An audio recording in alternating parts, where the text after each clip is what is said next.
在这个10块钱就能娶个媳妇的60年代，男人上山打猎一次就赚了1000块，别人3天饿9顿，而他却顿顿红烧肉吃到腻，只因男人是21世纪穿越来的特种兵。我操，我怎么穿到这个屌毛身上？原主4岁起就当牛做马，养活一家老小。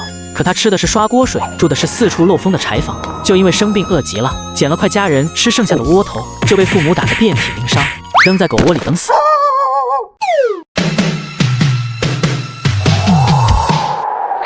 我去，这是什么神仙家庭啊！哎，兄弟放心，我替你收拾他们。好饿啊！我不会是第一个被饿死的穿越者吧？就在这时，孙少安眉心突然一阵滚烫，一团光将他吸了进去。我去，这就是穿越者必备的空间吗？我有救了！然而让孙少安失望的是，空间内仅有一块肥沃的田地和一口泉水。不是吧？怎么连点吃的都没有？算了，先喝点泉水充充饥吧。随后，孙少安蹲在泉水边，大口喝着泉水，刚下肚，就有一股温热的感觉扩散到全身，那股濒死的虚弱感正在快速消退。这泉水也太神奇了吧！虽然肚子还是饿，但是全身充满了力量，我感觉现在都能打死一头牛。随即，孙少安出了空间，准备找点东西吃。只是刚走到正屋门口，就听到一家人说话的声音：“老大，你吃肉，我给你娘喝汤，别给孙少安那龟儿子留。”真不给他点东西吃吗？我看老二那病秧子快活不下去了。管他干啥？老二要是活不下去了，还给咱家省口粮了呢。你个小畜生，那么用力踹门干什么？吓死你娘了！我跟你娘不是罚你2天不许吃饭吗？你跑过来干什么？就是你以为你闯进来就有饭吃了吗？孙老栓、刘招娣，你们把我关在柴房不让我吃饭，那你们也别想吃了。孙少安，你个小畜生，你想干啥？我今天要跟你们老孙家一刀两断，我要跟你们断亲。反了你了！这亲是你说断就断的，你吃家里的，喝家里的，这么多年怎么算？哼，你们住正屋吃白面，而我喝刷锅水住柴房。你别忘了，我1年挣200公分，可全交家里了。儿子赚钱交给家里，天经地义。你叫什么？好，一根筋变成2头猪了是吧？孙老栓，我告诉你，你要是不把大队长喊来断亲，我就站在这儿喊，我要让全村老少爷们都来看看老孙家是怎么把20岁的儿子关柴房饿死的。孙少安的话瞬间戳中孙老栓的命门，他最爱面子，去年才勉强评了个家庭和睦的鼓励奖，怎么能让这种丑事让村里人知道？有福，去请大队长还有村东头的长辈过来，我要看看这小兔崽子要干什么。怎么回事？大晚上的闹啥闹？大队长，你可要给我们做主啊！这忤逆不孝的东西，他掀了家里的桌子，还要打他娘啊，没法活了呀！少安，你说到底咋回事？大队长，我就因为生病掰了块他们吃剩的窝窝头，就被他们打了一顿，关进柴房。而且平常家里吃饭，我永远吃他们剩下的。我是活不下去了才出此下策，你可要为我做主啊！孙老栓、刘招娣，少安说的是不是真的？大队长，他血口喷人，我们可是和睦之家，怎么可能干这种事情？就是谁饿你了？是你自己不吃。各位叔叔伯伯婶子大娘，我这些年在孙家过的是什么日子？左邻右舍难道一点动静听不见吗？大队长，我不求别的，今天就请几位长辈做个见证，我孙少安要跟孙老栓、刘招娣断亲，从此各过各的，生死无关。你想得美，说断就断。这家里的东西呢？孙家的1根线、1粒米我都不要，只要断亲文书。按规矩分家可以，断亲也合情合理。少安什么都不要，只要立个文书脱离关系，我看就这么办吧。老栓，你说呢？看来这逆子是留不住，也不能留了。今天不断，以后怕是家宅不宁。断。那行，我带着文书来的，本来准备过2天给村西头老赵家分家用，正好给你们先用。在大队长与众位长辈的见证下，孙少安跟孙老栓签下了断亲书，最后王铁柱盖上了生产大队的章，薄薄一张纸，从此两方再无瓜葛。你这大晚上的去哪住啊？山脚下不是有个废了的守灵人山洞，我先住那儿。有本事你就死在外头，永远别回来。以后我就是在外面要饭，都不会要到你家门口来。随后，孙少安带着2块硬得像石头的破布絮，在众人复杂的目光注视下，头也不回地离开了。好饿啊！光喝泉水也不顶饿，还是得弄点吃的。我记得原主记忆里，这黑瞎子山上经常有动物出没，我可以制作简单的陷阱来狩猎。孙少安便在附近找了几根韧性不错的细藤，做了几个套索，又顺手找了一根笔直的硬木棍当做武器防身。做好这一切后，孙少安将3个套索放在了有兔子经过痕迹的地方。天还没完全黑，我不能光等着陷阱坐以待毙，不如往山里再转转，说不定能遇到一些猎物。打定主意后，孙少安开始以山洞为中心，慢慢向外搜索。忽然，左前方一片灌木丛中，一只野兔正在拱着地。是只野兔，看着能有2、3斤。终于能饱餐一顿了。孙少安将野兔处理干净后，就地捡了几根干柴生火，将野兔架在火上烤了起来。没过一会，一股属于肉类的焦香飘到了他的面前。真香啊，看着差不多了。孙少安也顾不上烫，直接撕下一条兔腿，一口咬了下去。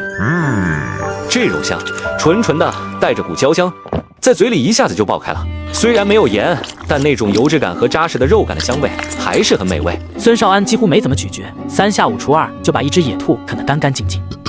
好久没吃这么饱了，回去再看看那几个套索有没有收获。就在孙少安准备行动时，前方草丛里传来不小的动静。这是什么东西这么大动静？不会是遇到黑瞎子了吧？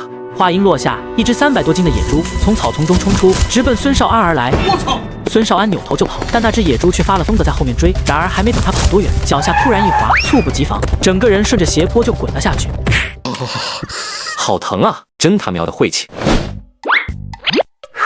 还好没追过来。就在孙少安准备找回去的路时，却发现刚刚撞到的硬物似乎不是岩石，而是一扇木门。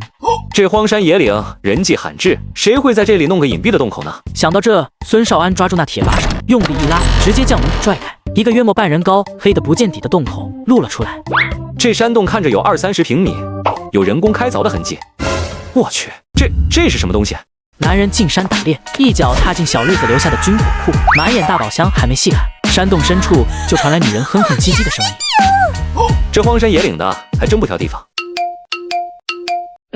你是什么人？为什么会在这里？我叫没穿内裤，是小日子人。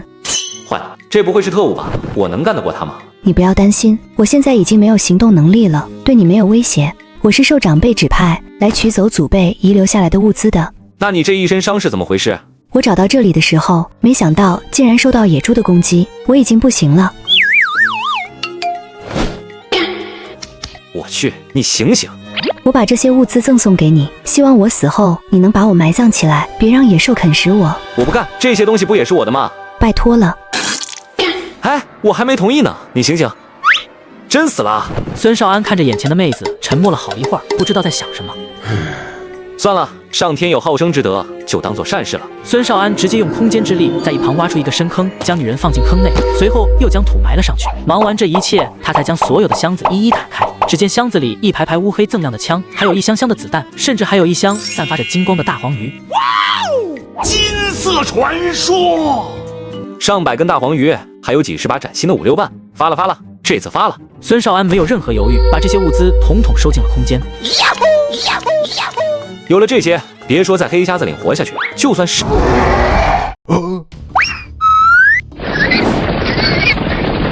咦，带头的不是刚才追我那只野猪吗？几分钟前我还怕你们3分，但现在送上门的野猪肉没道理不要。几头野猪被这突如其来的巨响吓懵了，愣了一瞬，随即发出惊恐的尖叫，扭头就朝着山林深处没命的逃窜。今天运气真是不错，这头野猪最少300多斤，这么肥，油水肯定不少。孙少安将野猪收进了林田空间，然后便按照原路返回，在经过之前下套索的地方，惊喜的发现竟然套住了一只野鸡和野兔。这次是真的发财了，没东西吃的问题彻底解决了。不过段青出来，连个锅碗瓢盆和御寒的被褥都没有，唉，看来只能想办法把空间的野猪肉变现才行。随后，孙少安找了个麻袋，里面装着刚刚抓到的野鸡和野兔，还有10几斤野猪肉。走了大概3个多小时的路程，孙少安才来到县城的黑市。买还是卖？卖2毛钱。这年头卖点东西简直堪比特务接头。孙少安交了2毛钱，便被看门小弟给放了进去。来到黑市，孙少安找了一个无人的地方，将袋子里的东西都拿出来摆好。没一会，就有一个中年人来到了他的摊位前。你这东西怎么换？野兔5块，或者15斤细粮票加3块钱；野鸡3块，或者8斤细粮票加1块5；野猪肉1块2一斤。行，我都要了。没那么多细粮票，给你钱。这买主看着不像普通老百姓，倒像需要改善伙食的干部或者老师之类的，出手真是豪横。小兄弟，我看你这野猪肉是刚打的吧？应该还有不少吧？的确是还有不少，我还想要30斤，按刚才的价格，我再加2毛，行吗？可以，但是我不光要钱，还需要票。除了钱之外，我再给你10斤全国粮票、无纸布票，怎么样？行，你在这等着，东西在外面我去取。说完，孙少安找了条没人的巷子，钻进了空间，按照30斤的分量切下了2大块最好的腰条肉和后臀肉，随后拎着2块肉出了空间，回到中年人面前。好，你这肉是真新鲜啊！给，这是钱和票。孙少安接过，仔细数了一遍，44块，外加粮票10斤。没错，合作愉快。小兄弟，我想问问你手里还有没有这样的货，或者以后要是再有，能不能优先考虑卖给我？自我介绍一下，我叫高建设，在红星轧钢厂采购科工作。我们厂子大，工人多，领导有时候需要点好东西，改善伙食。只要是好的山货，有多少我要多少，现钱结账。这家伙看来是想建立长期联系啊！这年头，轧钢厂这种大厂是绝对的好单位，资源多，人脉广。如果能搭上这条线，以后出手东西就方便多了。我现在手里没多少了，以后要是再弄到，怎么找你？这是我办公室的电话，每周2、4下午我一般都在，或者这是我一个亲戚家，离这不远，比较清静，有货了可以往这里捎个信，或者直接过去找我也行。有货了，我第一时间联系你。那我就等你的好消息了。这家伙肯定有自己的算计和门道，但至少在现阶段，这是个相对稳定和安全的出货渠道。随后，孙少安出了黑市，转头便来到供销社采购。同志，我要买锅碗瓢盆、被褥棉袄、柴米油盐酱醋，另外再给我称30斤苞米面。孙少安一口气将自己缺的东西全部说了个遍，女营业员都惊呆了。同志，你是要去逃难吗？一下买那么多东西？我刚分家，所以缺了不少东西。麻烦你帮我算算，我要的这些东西需要多少钱？好的，同志，你稍等。这个年代分家是很常见的事情，营业员这才放下疑惑，开始为孙少安打包东西。最终，孙少安手里的钱变成了一大袋的东西。有了这些东西，就可以先在石洞安顿下来，等过段时间找大队长批块宅基地，建套自己的房子，我的好日子就要开始了。孙少安背着东西离开了供销社，找了个没人的角落，将东西全部收进空间，随后便朝着家里走去。孙少安回到山洞，就将空间的东西取了出来，将瓶瓶罐罐放在旁边一块较平的石台上，又将棉被铺在了休息的地方。做完这些，山洞里顿时有了些生活气息，不再是个纯粹的野兽洞穴。有了这些东西，再也不用当野人了。不过手里的钱跟票全都换成东西了，想要盖房，还得上山打点东西换钱。随即，孙少安煮了一锅玉米碴子，又从空间里割了一小块肥瘦相间的野猪肉，扔进了锅里。很快，一股混合着玉米的清香和猪肉特有的荤腥气，慢慢在山洞里弥漫开来。太香了！孙少安迫不及待地盛了满满一碗，一口热粥下肚，从喉咙到胃里都暖洋洋地舒展开来。香，实在是太好吃了。吃过饭，孙少安便准备上山捡漏，结果刚走没多远，他就发现不远处的灌木丛里，一个灰褐色、体型比狗大不少的影子晃晃悠悠地从灌木丛里钻了出来。哟呵！傻狍子！而此时，傻狍子正瞪着俩灯泡似的大眼睛瞅着他，脑门上仿佛写着这玩意咋没见过。嗨，哥们儿，现在可是60年代，谁不想盘你啊？还当自己是保护动物呢，还不撒丫子跑？那头傻狍子甚至没来得及叫，便轰然倒下，不再动弹。打中了，这玩意儿肉比野猪肉细嫩，腥膻味也轻，不管是自己吃还是拿去卖钱，都是好东西。孙少安二话不说，直接将这头100多斤的猎物收进空间。看着空间里又多了一堆肉，孙少安心里踏实了不少，随即便向着另一个方向赶去。只是没走多远，他就听到野兽的嘶吼声。孙少安麻利地爬上一棵大树，向着前方望去。男人第一次上山打猎，就遇到野猪跟群狼打架。然而他却并没有逃跑，而是爬上一棵粗树，悄悄拿出针里瞄准了他们。没想到竟然能见到野猪跟狼打架，我自己肯定吃不下这么多，不如等他们两败俱伤后，我再出手。下面狼群相互配合，3只围攻1只，而野猪则仗着皮糙肉厚横冲直撞，冲上来的狼要么被撞死，要么被踩死。最后双方两败俱伤，9只狼几乎全部倒下，而3只野猪也摇摇晃晃，满身伤痕的站着。看来今晚能捡个大漏啊！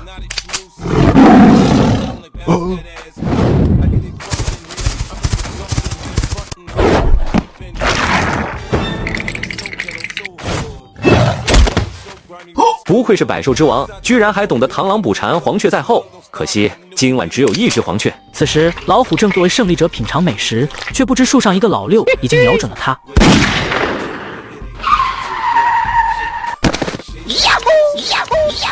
为了安全，他在树上又等了几分钟，这才小心翼翼地来到猎物面前。这3头野猪估摸着得有1000斤的肉，最少能赚个1000块。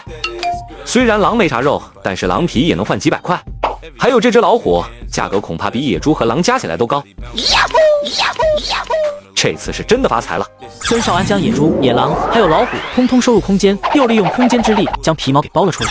随后，孙少安离开空间，向着山洞走去。没想到在路上看见一棵野枣树。要是空间的黑土地也能种东西，那我就拥有了一个不受季节、气候限制的稳定的粮食和水果来源。说干就干，孙少安走到枣树跟前，抬手将它收进了空间。果然，那棵野枣树就出现在了那片黑土地上。看着那有些枯萎的野枣树，孙少安陷入了沉思。灵泉水既然能提高我的身体素质，那能不能加快植物生长呢？孙少安心念一动，控制泉水浇灌在枣树的根部。下一刻，有些枯萎的野枣树像是被注入了无穷的生命力，几个呼吸之间，枝头竟然挂满了密密麻麻、红彤彤、饱满欲滴的大枣。真特凉的甜！吃了这灵泉水催生出来的枣子，我感觉自己精神了不少。这也太逆天了吧！既然空间能种枣树，那肯定也能种别的。明天去县里买点种子试试。就这样，孙少安出了空间，继续向着山洞赶去。只是刚走到洞口，他就看见山洞里站着一个女人，居然是田润叶。田润叶是孙少安的青梅，也是他饱受欺凌的20年里唯一一个会偷偷对他好的人。润叶，你怎么来了？少安哥，我听村里人说你和老孙家断亲了，我不放心你，过来给你送点吃的。这是我偷偷藏的，我娘不知道，你赶紧吃吧。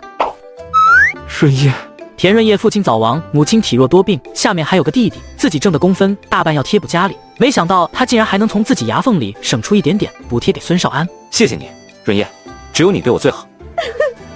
哎，你怎么哭了？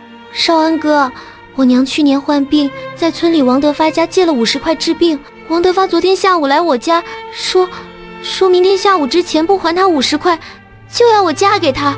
所以这是我最后一次给你送吃的了。啊，上一世我怎么没听说过这件事？少安哥，我不想把自己交给王德发，我只想给你。什么？少安哥，你是不是嫌弃我，觉得我是个不知羞的女人？我实在没办法了，我是真的喜欢你。哎，润叶，等等，你先回家，你家欠的50块我会帮你搞定。至于那个王德发，让他试试看我能不能让他吃不了兜着走。此话一出，田润叶惊得愣在原地，他还是第一次感觉到平时懦弱的孙少安竟然这么有男人味。少安哥，我没有看不起你的意思，这可是50块钱，你怎么搞定？如果你真不想我嫁给王德发，那咱们私奔吧。怪不得上一世润叶带着我离开了这里，原来是因为这件事。傻丫头，脑子里想些什么呢？对我这么没有信心吗？可是别怕，我会正大光明的把你娶回家，相信我。为了替田润叶还钱，孙少安一早便来到县里找到高建设。高科长，我弄了头大野猪，刚断亲没多久，肥膘特别厚，还有2张上好的狼皮和一些狼肉，您看能不能收？野猪、狼皮要，当然要，尤其是狼皮，这玩意儿可比野猪肉稀罕多了。货在哪儿呢？东西我没敢往城里带，太扎眼。我哥在城外一个稳妥地方了。高科长要是看得上，咱们找个地方您验验货。小兄弟办事稳妥，是该这样。我们厂后院清静，平时没人去，咱们在那儿交易。行，1个小时后，咱们轧钢厂后头空地见。高科长，验验货吧。这毛色，这厚度，做个狼皮褥子或者大衣里子，冬天再冷也不怕了。这标少说2指厚，好东西，真是好东西。小兄弟，好本事啊！老陈，过来搭把手，粗略估估分量。250斤，高高的。小兄弟，这货没得说，咱们明人不说暗话。野猪肉1块5一斤，狼皮我给你算30块一张，狼肉粗糙点，算你8毛一斤，你看怎么样？这个价格比黑市高了不少，看来这个高建设还可以。成，就按高科长说的办。就这样，2人敲定了价格。高建设拿着大秤称好了斤数，最后2头野猪加上4只狼，一共1000斤，总共卖了1205块。小兄弟，我身上没带这么多钱，你跟我回办公室领钱。高科长，野猪、狼肉这些是常货，我手里还有点更稀罕的，不知道你这边或者你认识的人里头有没有路子吃得下？我操！这是虎肉，你打到了老虎，虎皮完整，虎骨齐全，这玩意儿可是千金难求。小兄弟，你去我办公室等着，我帮你找个绝对稳妥，出价也绝对让你满意的买主。行，麻烦高科长了。高建设拉着孙少安回到轧钢厂，孙少安在办公室等着，而高建设则去联系买家。1个小时后，高建设兴高采烈地来到办公室。小兄弟，天大的好消息，你那个宝贝我找到买主了，虎皮1500块，虎肉虎骨给2300块。饶是孙少安早有心理准备，知道老虎价值不菲，但听到这个数字后，心脏还是猛地一跳。小兄弟，这是你的货款，一共1205，另外这1000块是老虎的定金，剩下的等验完货，老板当场结清。怎么验货？在哪里验？地点定在临县一个废弃工厂，时间定在3天后。你放心，我拿身家性命担保，绝对出不了岔子。对方要的是货，不是麻烦。好，那3天后咱们临县碰面。对了，能不能帮我换点种子？粮食的、蔬菜的、瓜果的、药材的，只要是种子我都要，数量越多越好。这年头粮食金贵，种子更是被严格管控，尤其是良种更是难以弄到。不过如果是杂七杂八的，我想办法应该能给你凑一些，数量不敢保证太多，但种类可以尽量多。那麻烦你了，一会儿还要去润叶家，总不能空手去，我得去供销社买点东西，顺带着看看有没有什么种子。而此时田润叶家正被王德发逼迫。润叶啊，当初你急用钱给婶子看病，我王德发二话不说就掏了50块，这都1个月了，该还钱了吧？德发哥，我妈还在吃药，你再宽限几天，我肯定还你。还？你拿啥还？你们家病的病，小的小，就指望你挣点工分，啥时候能还得上？我这钱可是急等着娶媳妇用的。要不你跟了我，这钱不仅不用还，我还给婶子抓药。王德发，我是不会嫁给你的。装什么清高啊！村东头的李寡妇叫我20块，都知道用什么抵。你这50块，我得多抵几次啊？滚开！你这个流氓！你放开我姐姐！去你丫的！小山，你没事吧？给脸不要脸，欠债还钱天经地义。今天不把钱拿出来，天王老子来了，你也得给我走。王德发，你喵的找死！哟，我当是谁呢？原来是孙家不受宠的儿子。怎么着，想英雄救美吗？有能耐，先把这娘们欠我的钱还了再说。欠你多少？50，拿不出来就给老子滚蛋！看着没，这是欠条，白纸黑字。今天我不仅要带他走，还要让他心甘情愿伺候我。这一切都是因为你没钱。哼，区区50，我还以为欠你5万呢。钱还给你，这一巴掌是替润叶讨的利息。你敢打我？你个穷小子也敢打我？打你怎么了？欠了债还钱就是，你却打他的主意。再碰他一下，我让你知道是我拳头硬还是你骨头硬。行，你们行，给我等着，这事儿没完。少安哥，谢谢你，这钱我会尽快还你的。我昨天跟你说了，我会帮你解决的。唉，婶子身体不好，快进屋去吧。孙少安一进屋就闻到了浓郁的药味和陈年霉味。少安哥，你这是？带了一点粮食，还有肉，你们留着吃。不行不行，你刚才替我还了50块钱，我们怎么还能要你的东西？婶子啊，这些东西是我在山里弄到的，我自己够吃，这些是给你们的。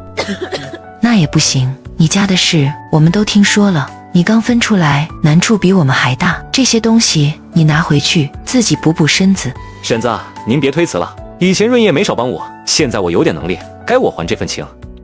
还有这个，是我在山里一处泉眼打的水，听老辈人说，那泉水对久咳肺痨有好处，我装了一罐，您试试，看喝了能不能舒服点。田润叶娘病了这么多年，什么偏方草药没试过，可看着孙少安那认真的眼神，心还是莫名的动了一下。孩子，你有心了，婶子谢谢你了。胸口好像没那么闷了，这水真有点用。有用就好，这罐水留着，每天喝1碗，别多喝。泉眼就在山里，喝完了我再去打。这怎么好？再麻烦你。不麻烦，粮食和肉你们收好，白面给婶子和小山做点细软的吃食，玉米面掺着吃，肉别省，该吃就吃，身体要紧。还有你给我的这个，拿着吧，我现在真不缺吃的。少安哥，我先走了，有事就去山脚那边找我。姐，少安哥给的肉真香，我们能吃吗？能吃。娘，小山，今天我们也吃肉，吃白面。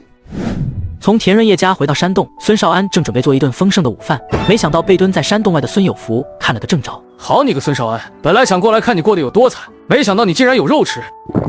你一个病秧子也配吃肉？不行，我得赶紧回家告诉爸妈，过来抢点东西。爸妈，孙少安家里好多肉。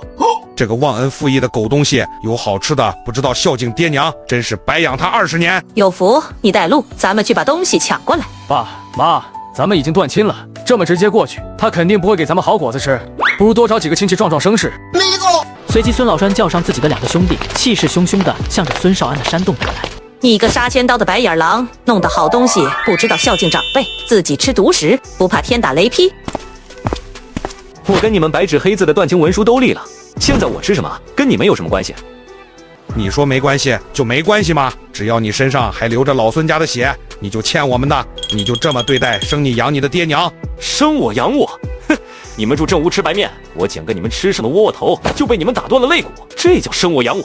把发烧的我扔在柴房，活活饿死冻死，这叫生我养我？那是爹娘管教你，谁家孩子不挨打挨骂？就你金贵，现在翅膀硬了，敢跟家里呲牙了。我告诉你，赶紧把这几天弄到的好东西都拿出来孝敬我们，不然今天没完。哼，我的东西就算是喂狗都不给你们，现在立刻离开，我当什么都没发生过。再逼逼赖赖，别怪我不客气。孙少安，今天爸妈都在，东西给不给不是你说的算的。说完，孙有福便准备上前去拿地上的食物。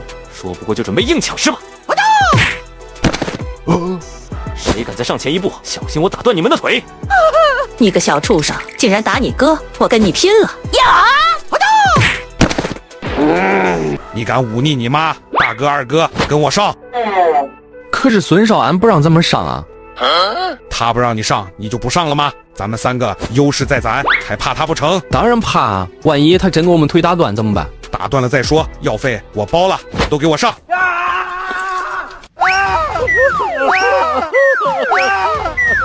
我错了，你别打我了！别打了，别打了，哥！短短几分钟的时间，山洞里只有孙少安还站立着。要不要抢我的东西了？以前的事儿我不再追究，但从今往后，谁再敢来我这里撒野，下次就不是这么简单了。现在从我的视线里滚出去！众人如遭大赦，相互搀扶着，连滚带爬地向外走去。解决完孙老栓一家的事情，孙少安第一时间进入空间。他运用空间能力，将供销社买的种子按照种类分别种到了黑土地里。随后意念引动，一股灵泉水从池中升起，均匀地洒落在黑土地上。眨眼间，土里就拱出了一片绿苗，以肉眼可见的速度迅速长大。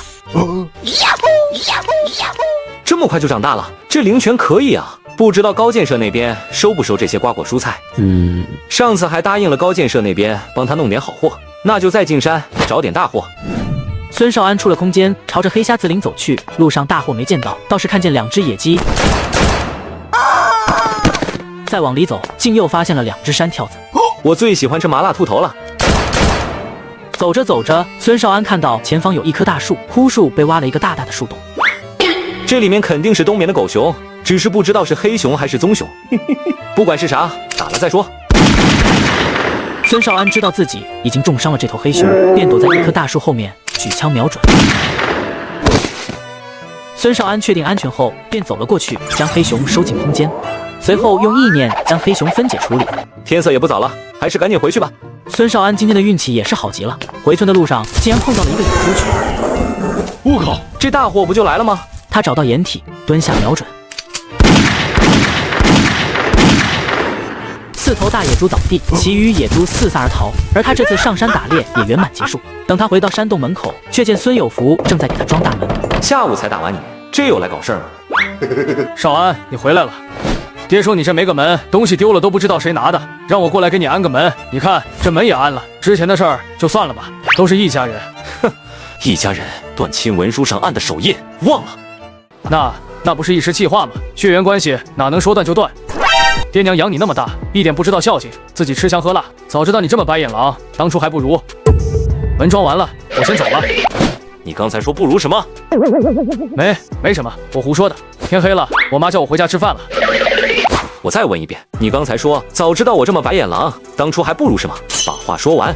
你放开我，我说了没什么。孙少安，你敢再打我，我告诉爹娘，告诉大队长。告诉谁都没用，今天不把话说清楚，你走不了。我说还不行吗？是爹喝醉了说的。他说你是他当年从后山沟里捡回来的野种，根本就不是我们老孙家的种。要不是看你能干活，早把你扔了。孙少安从原主记忆中想起一些片段，从小到大的区别对待，无缘无故的打骂，四处漏风的柴房。此刻他没有悲伤，没有愤怒，只有恍然大悟的荒谬感。证据呢？证据我不知道，但爹喝多了，说有东西为证，但藏得严实，不让人看。捡回来的，原来如此。这件事还有谁知道？爹娘，大伯可能他们也知道。滚吧！孙有福如遭大赦，头也不回的朝着村子方向跑去。原本以为孙家只是偏心，没想到我竟然是被捡的。那么孙老栓捡到我时，我身上有没有留下什么身世的线索？孙少安等到夜深，悄无声息地向着孙家走去。他决定今夜把一切都弄个明白。孙少安来到院子，直接用空间之力覆盖孙老栓全家，找到了那份身份证明，这才心满意足地返回山洞。此子生于1949年10月1日，襁褓中有此银所及大洋5块。1950年腊月初7，落款孙老栓。如果这信是真的，那我就是在那个庚子年的腊月初7，被孙老栓从黑匣子岭东边的老鹰崖下捡回来的。5块大洋，一个银长命锁，这绝对不是普通人家能随便丢弃孩子的配置啊！看来是出了什么变故，或者有不得已的苦衷。紧接着，孙少安将东西收进空间，然后利用空间之力将老虎皮、肉、骨分解，并用3个包裹分别包了起来。很快到了跟高建设约定的时间，孙少安悄无声息地离开山洞，朝着林县的方向疾行。不到2个小时，便已抵达林县县城边缘，按照地址找到了约定好的废弃厂区。小兄弟，你可来了，这位是贺爷。贺爷，这就是我跟您说的那位小兄弟。东西带来了吗？带来了。验货。小兄弟放心，贺爷是讲规矩的人，绝对安全。这是虎皮，贺爷您看看。东西不错，比小高说的还要好，确实难得。小高，给钱。小兄弟，这是剩下的尾款，你点点。贺爷爽快，1分不少。合作愉快，小兄弟。以后手里若再有这种稀罕硬货，可以直接来找我，提贺老三就行。贺爷，高科长牵线的情分我记着，以后有好东西，我还是得先跟高科长说。行吧，小高，送这位小兄弟出去，后面的事你知道怎么处理。交易完成，高建设一路送孙少安到了厂区边缘，这才停下脚步。小兄弟，你这下可发了，贺爷很满意，这条线你算是搭上了。这还得多谢高科长。对了，我手里有一批土豆和红薯，个头大，品相好，大概有1000多斤。这东西你们厂里需要吗？当然要，有多少要多少，不过价格可能比黑市低一点。那行，我明天送到你轧钢厂，1500斤，只多不少。好，我一定安排妥当。事情谈妥，孙少安没有立刻返回，而是在偏僻处绕了几圈，确认无人跟踪后，才返回山洞。一觉睡到天亮，孙少安按约定准备了1500斤左右的土豆和红薯，又额外装了100斤玉米面和几十斤蔬菜，用麻袋分装好。随后熟门熟路来到轧钢厂，找到高建设。高科长，东西都带来了，按约定1500斤土豆红薯，只多不少。另外那些是玉米面和一点新鲜蔬菜，算是搭头。也是感谢高科长帮忙弄种子。哟呵，小兄弟，你这个顶个的硬货都是从哪儿弄来的？山里有些老辈人留下的自留地，土好，伺候的也精心，今年收成不错。这样吧，土豆、红薯、玉米面、细粮按黑市价1块1，蔬菜算你8毛1斤，总共368块4毛，我给你凑个整370块。全靠高科长帮忙，要不然这么多东西我都没地方卖。都是自家兄弟，客气啥？小兄弟，你弄来的东西，无论是山货还是粮食，品质都没得说。我们厂子大，需求也大，计划外的缺口一直不小。我想着，不如你干脆来我们厂当采购员。当然，刚进来我也只能给你弄个临时工。有了这个身份，你以后来往厂区运送东西就方便多了。那我有工资拿吗？那必须的，虽然不享受正式工的福利分房、退休待遇，但每个月都有18块5的基本工资和补贴。那我需要每天来厂里点卯上班吗？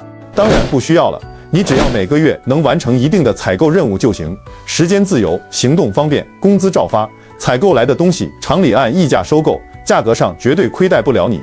这合适吗？我就是个乡下小子，没念过什么书，怕干不好。有什么不合适的？我说行你就行。以后咱们就是自己人了，跟着我干，亏待不了你。这样，你现在跟我去办公室，咱们马上办手续。高建设带着孙少安来到办公室，从抽屉里掏出一个包裹，递给了孙少安。外面人多眼杂，有些东西不好拿出来，你打开看看。嚯，竟然是种子！小麦、水稻、玉米、黄瓜、西红柿，这里起码有几十种。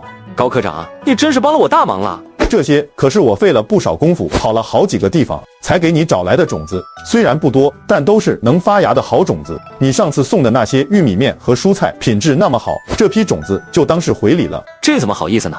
有啥不好意思的，小兄弟，我看出来了，你是真想在种植上下点功夫。要是以后你那里产出多了，别忘了老哥我就行。高科长放心，我记在心里，以后真有好产出，第一个找你。随后，高建设便帮孙少安办理了临时工手续，并给了他一个工作证件。收好了，以后凭这个来送货，可以直接走正门。另外，我有个事儿想请你帮忙。高科长，您说。不知道你能不能弄到一个熊掌？他怎么知道我打过熊？不过还是得装一下抬抬价。黑熊可不好弄，比野猪凶猛得多，而且现在深山熊瞎子也不多见，就算是遇到，我一个人恐怕也很难拿下。我知道不好弄，所以才找你想办法。老哥，我看得出来你不是一般人。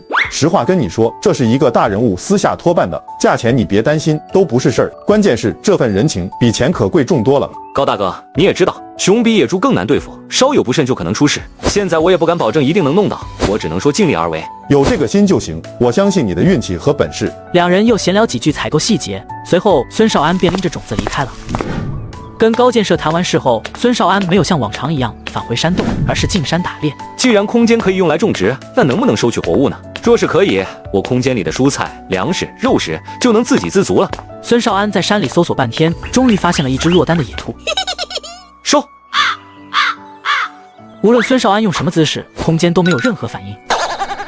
难道是距离太远了？随即孙少安缓慢向着野兔靠近，在大概3米的位置停了下来。收！成功了，过程比想象中顺利，看来想收进空间必须得靠近到3米内。随即孙少安心念一动，立刻来到了林田空间。兔子看起来没问题，这下可以试试抓点别的。不过3米内活捉野猪风险还是太高了，暂时是不用想了。回到山洞时，天已经亮了。孙少安正想补个觉，门外却传来了敲门声。队长，这么早？过来跟你说个事儿，之前你刚分出来，队里也没催你上工，现在看你这里也弄得差不多了，从明天开始你就跟队里一起出工吧，该挣的工分还得挣，不然你吃啥？谢谢队长关心，不过我在县城找了份工作，就不上工了。工作？这是轧钢厂采购员，昨天刚办的手续，轧钢厂采购科科长高建设介绍的。轧钢厂的工作多少人挤破头都进不去，你小子怎么弄到的？可能是运气吧，高科长看我可怜，又觉得我人老实，就给了我这么个机会。好好干，别给咱们村丢人。对了，队长，有点事想请您帮个忙。说吧，啥事？我现在是独立门户了，我就想着能不能跟队里申请一下，把山脚这块荒地连带这个山洞划给我当宅基地，我也好建个房子。按理说成年独立户是可以申请宅基地的，况且山脚这片地是荒地，不在耕地规则内，划出去问题不大。可是那山洞属于山体，不属于宅基地范围，若是划给你，以后恐怕有纠纷。队长，你就说应该怎么办吧。这样吧，山脚这块荒地可以同意划给你当宅基地，但是有几个条件。队长，你说。第一，山洞你可以继续使用，但使用权仅限于你个人。如果以后你不在这里住了，或者村里有其他规划，你得配合。第二，宅基地虽然批了，但盖房子的材料、人工队里不负责，你自己想办法。队长，这条件我都答应。行，我抽时间给你把手续办了。王铁柱走后，孙少安成为轧钢厂工人的事情传遍了全村。孙老栓一家得知消息后，怒气冲冲地找了过来。你们到这儿来有事吗？孙少安，你个丧良心的，说是不是你偷了家里的钱？你这个小畜生，我是你娘，你居然敢打我！打你还要挑日子吗？你是不是忘了，我和你们家已经没关系了？你再敢胡说八道一句，就别怪我心狠手辣。哟，当了轧钢厂干部就是不一样了，说话都文绉绉的了，还心狠手辣，你装什么装？我问你，前几天晚上家里遭贼了，钱全不见了，是不是你干的？你有证据吗？要什么证据？不是你还能是谁？不然你哪来的门路进轧钢厂？肯定是用偷来的钱走的关系。你们家的钱跟我没关系，我也不会惦记。我进轧钢厂是靠自己的本事和门路，跟你们家没有半毛钱关系。除了你，还有谁知道爹藏钱的地方？就是你偷的。当家的，你说话啊！孙老栓张了张嘴，却没能说出指控的话。不知为什么，面对这个从小打骂到大的养子，竟然有些发怵。没证据的事，少在这里血口喷人，再敢污蔑，别怪我不客气。行，就算钱的事说不清，那工作的事儿总得说清吧？你看你一个刚断亲的小子，无依无靠的，在厂里容易被人欺负。你把工作让给我，我是你大哥，见识比你广，在厂里肯定混得开。只要你答应，断亲的事儿就当没发生过，怎么样？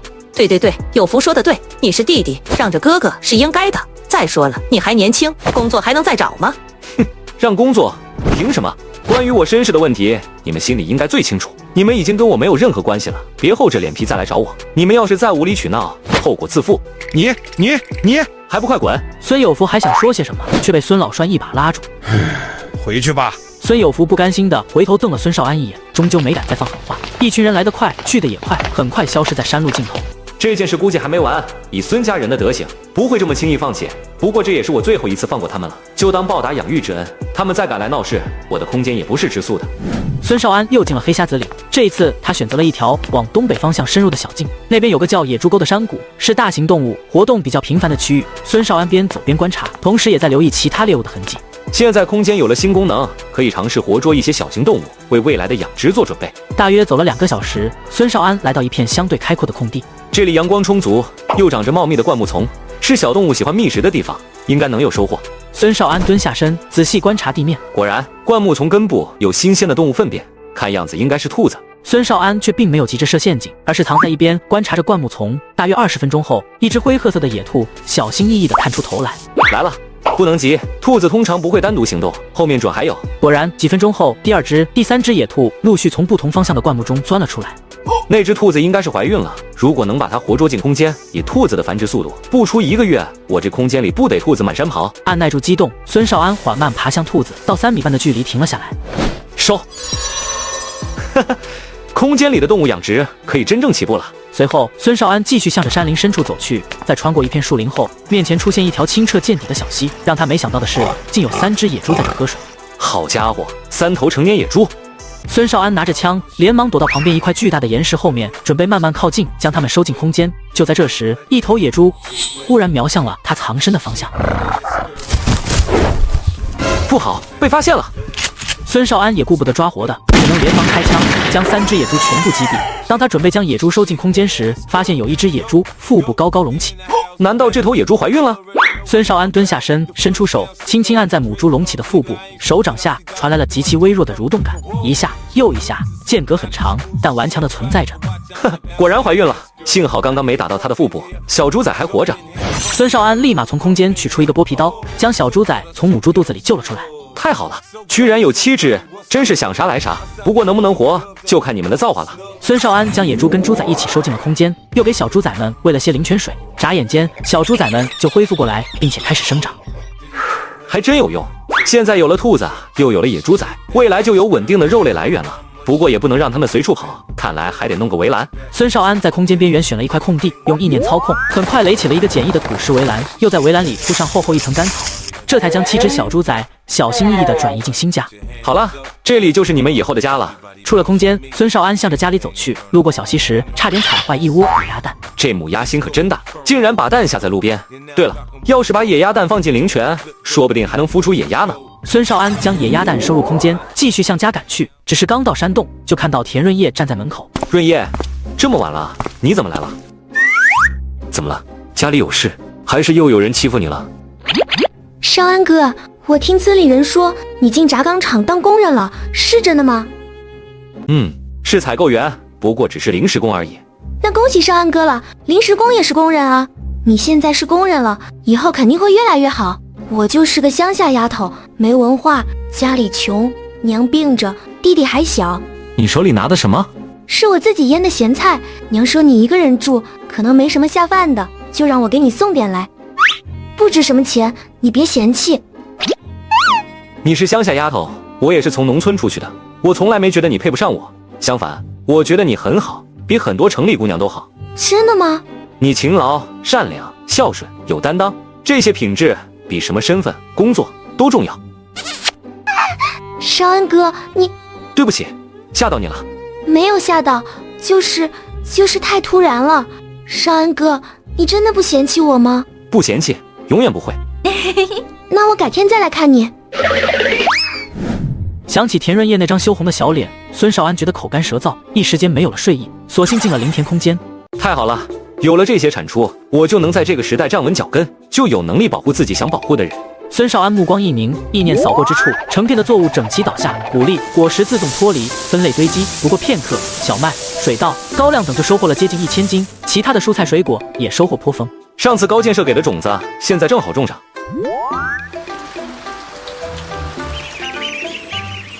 好像是刚破壳的鸭子叫声。孙少安循着声音瞧去，果然看到一窝刚孵化的野鸭蛋。真的孵出来了，看来灵泉水真的能大大缩短孵化过程，得给他们弄个新家。孙少安用意念挖出一个浅坑，里面灌上灵泉水，又用干草和树枝搭了个简易的鸭棚，将几只小野鸭转移到新家。野兔、野猪仔、野鸭，空间的动物家族越来越壮大了。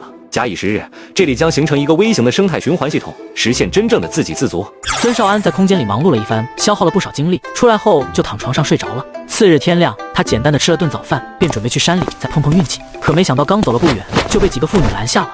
哟，这不是孙少安吗？这是要进山啊！王婶、李婶，各位婶子，我进山转转。转转好，转转好。听说你进轧钢厂当工人了，真的假的？就是个临时工，主要在外面跑，给厂里弄点山货什么的，工资不多，刚够糊口。哎呦，还谦虚呢，临时工也是工人，比咱们种地的强多了，以后就是城里人了。就是，少安啊，你都19了吧？该说媳妇了。我家有个远房侄女，今年18，模样周正，干活利索。围在孙少安身边的妇女通通开始说媒拉纤，这种热情弄得孙少安哭笑不得。婶子们，我还年轻，不着急。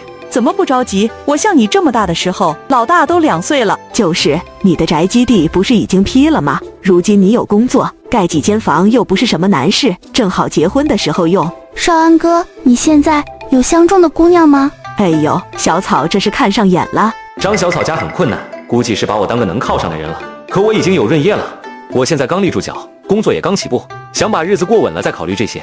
那少安哥你先忙。对，日子过稳了，好姑娘有的是。婶子们，你们忙，我得进山了。孙少安刚来到山里，突然感觉自己被人跟踪了。唉，张小草，你怎么还跟着我？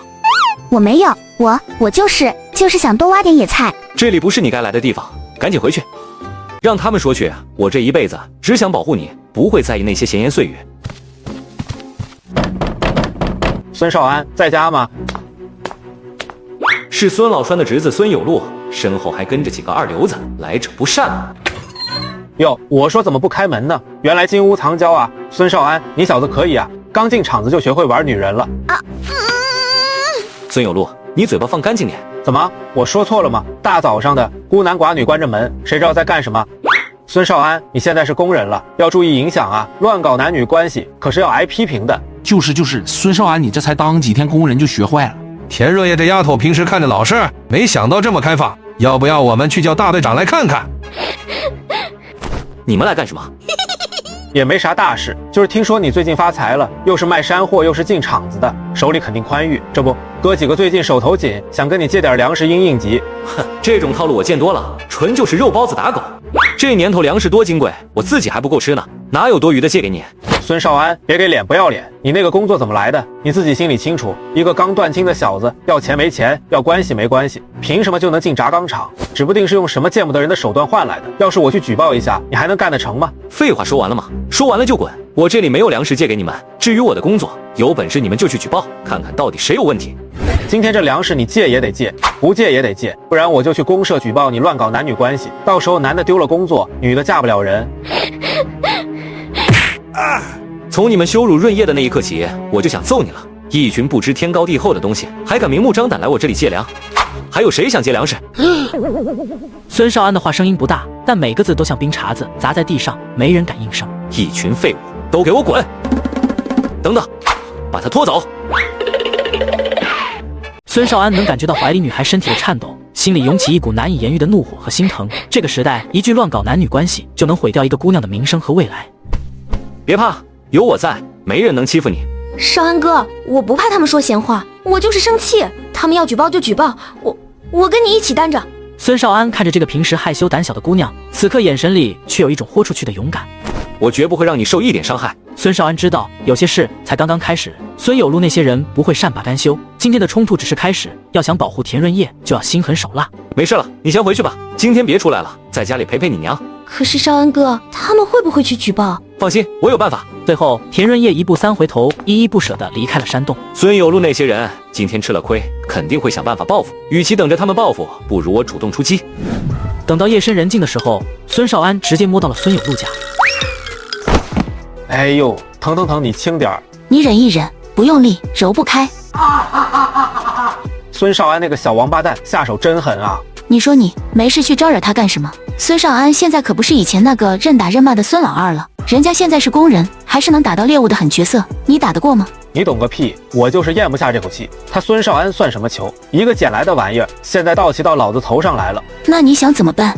哼，明天我就去公社举报，告他工作来路不正，未婚乱搞，道德败坏。到时候我看孙少安这个混蛋还能不能保得住这个工作。可是王铁柱那边，王铁柱怎么了？他还能包庇孙少安？哼，我多找几个人一起去举报，众口铄金，看他王铁柱怎么护。到时候田润叶那丫头，孙有路，你冥顽不灵，这就不能怪我了。行了，别整了，我去找二驴子耍会牌。少安哥，我真的就是想挖点野菜，我爹腿不好，娘身体也弱，家里就靠我想多挖点，换点钱。挖野菜去山坡那边就行，这里太深了，很危险，回去吧。少安哥，我就是想跟着你，我想跟你学本事，我也想有个出路。我没什么本事可教，我的路不适合你，赶紧回去，别再跟着了。少安哥，你别赶我走，我真的能吃苦，什么活都能干，我可以帮你挖野菜、采蘑菇、洗衣服、做饭。我知道你一个人住不方便，我可以经常去帮你。张小草，我再说最后一次，我要走的路不适合你，更何况我们不是一路人，以后也别再来找我。少安哥，你就这么讨厌我吗？不是讨厌，是没兴趣。我有我的事要忙，没空应付这些，请你离开，别耽误我做事。早点了断，对彼此都是一种尊重。张小草离开后，孙少安朝着山的深处走去，一路上收获了一只狐狸和一只野鸡，还遇见了2棵苹果树。正当孙少安准备下山时，却突然听到一阵微弱的叫声。我去，3只小狼！如果把它们收进空间，未来可能会形成一个小狼群。虽然管理起来很麻烦，但是狼的忠诚度高，一旦驯服，就是极好的伙伴和护卫。算了，先带回去吧。孙少安看着渐晚的天色，决定下山去找高建设卖物资。他进到空间，将产出的蔬菜跟粮食装了好几麻袋，随后便向着县城赶去。来到轧钢厂，这次孙少安没有去后门，而是直接走的正门。同志，你找谁？采购科的孙少安，我找高科长。门卫接过工作证，仔细看了看，又抬头打量了一下孙少安，脸上露出恍然的表情。你就是那个新来的采购员同志啊？我听高科长提过，高科长应该在仓库，在厂区最里面，你进去吧。孙少安道了声谢，直接向着仓库走去。小兄弟，这么晚你怎么来了？有点物资想送过来，量比较大，想要跟你借个板车用用。什么货？有多少？3头野猪，2只活兔，还有蔬菜和粮食，加起来700-800斤。这么多，小兄弟，你这效率也太高了。我跟你一起去，这么多货，你一个人忙不过来。不用麻烦高科长，我自己就行。随后，孙少安推着板车离开了，没过多久便推着一堆物资回来了。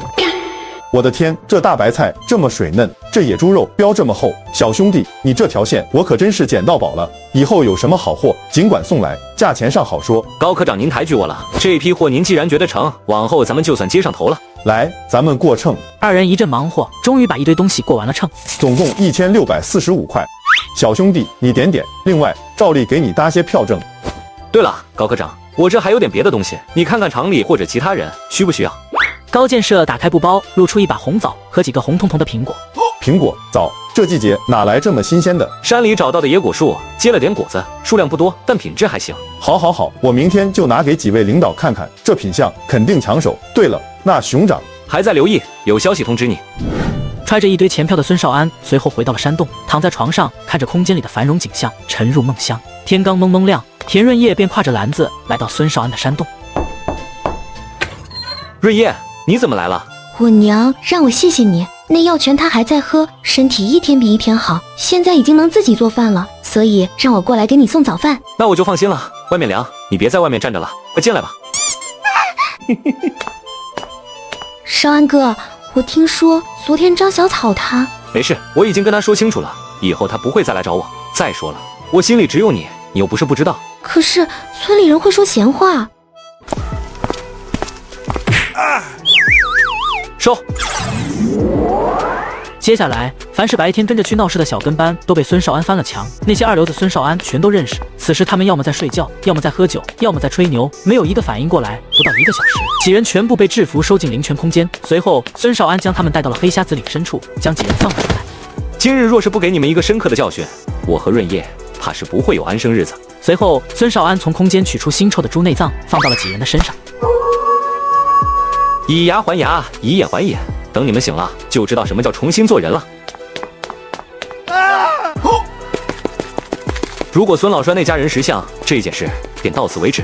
但如果他们还敢来，等孙少安回到山洞，天都已经亮了。虽然一夜没睡，但孙少安却没有丝毫疲惫。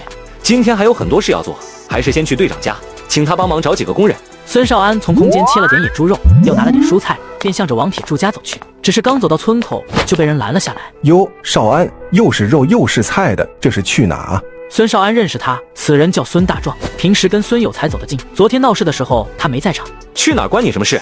哟，现在当了工人就是不一样了，说话都硬气了。不过孙有路他们几个昨晚突然不见了，你说他们不会是得罪了什么不该得罪的人了吧？孙有路不见了，你该去问他家里人，或者去报告大队长。拦着我干什么？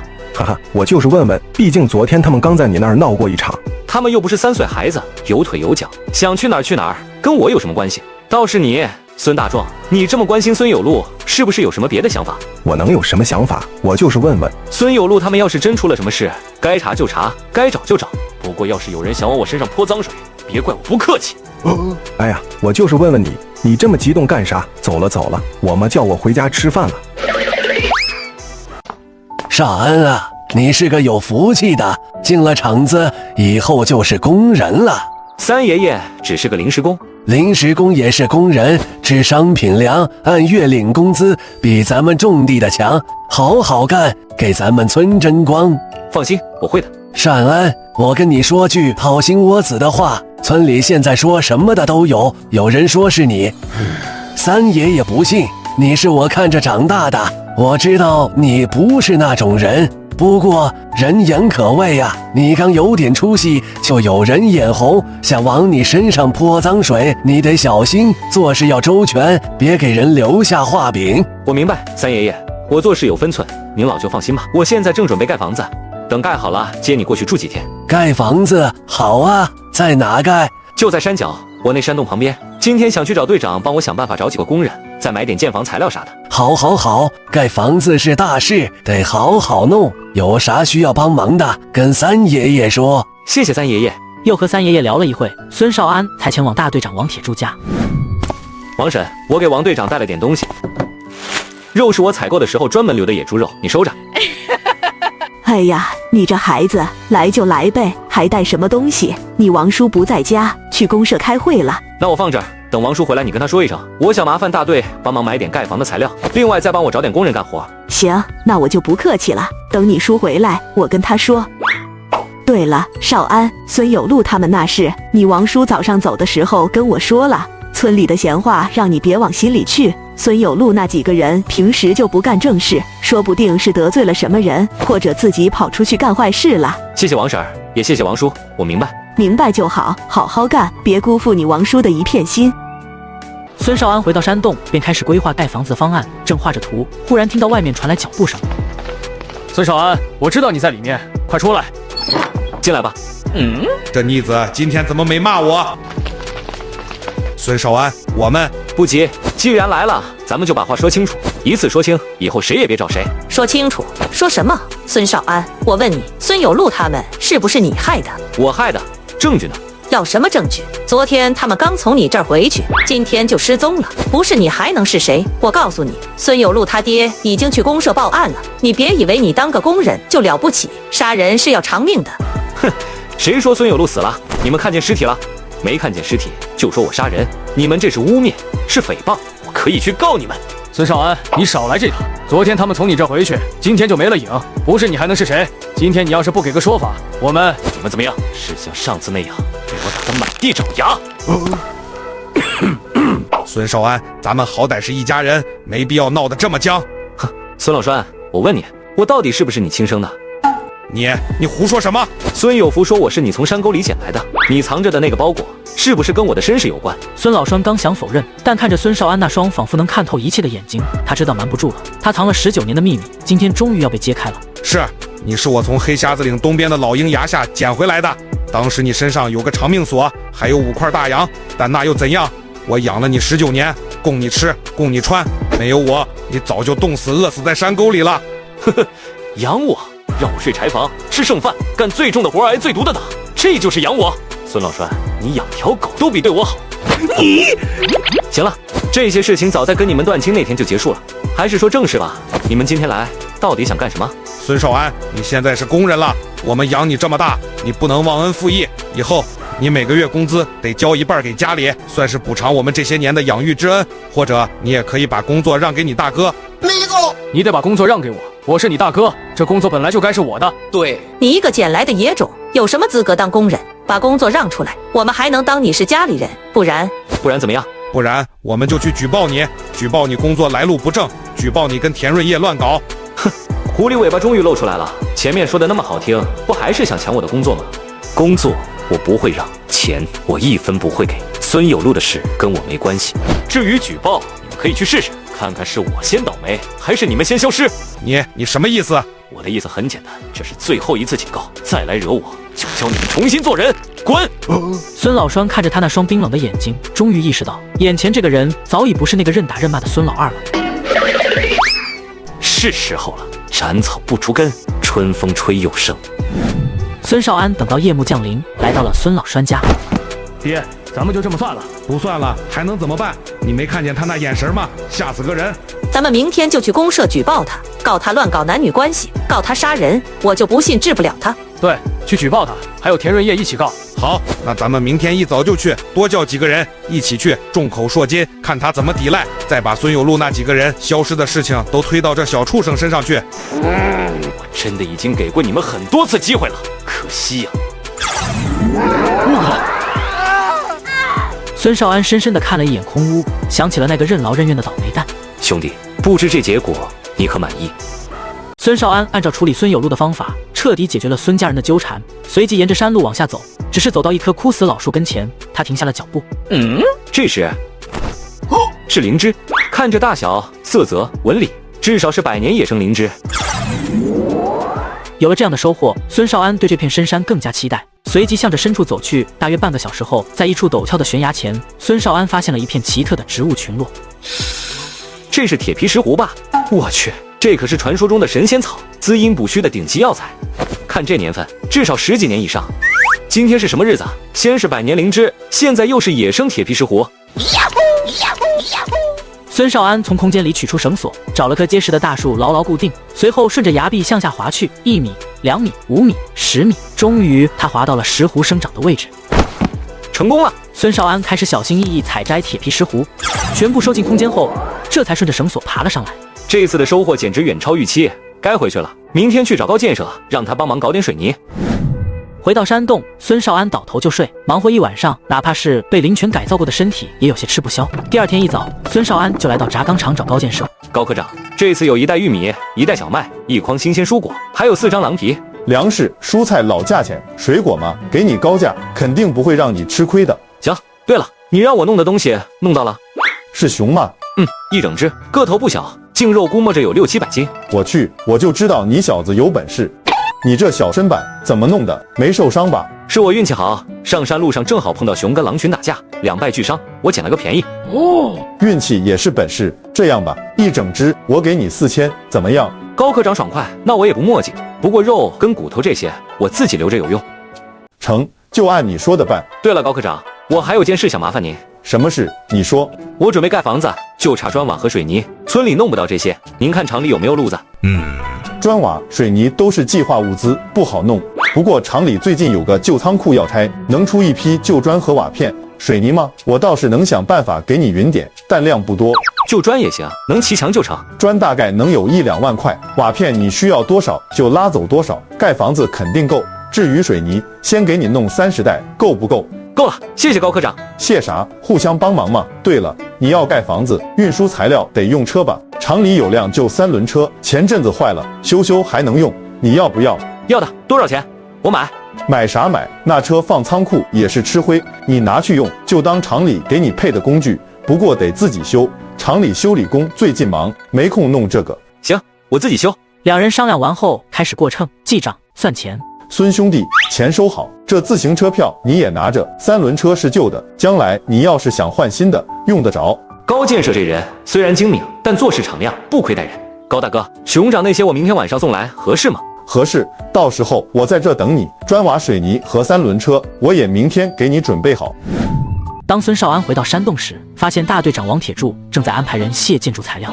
少安回来了，昨天听你婶子说你找我弄建筑材料，我早上过来看你没在家，就安排人先帮你卸了。队长，那太感谢了，这钱我一会儿去大队部算。另外，我打算找咱们生产队的人帮我盖房子。招人没问题。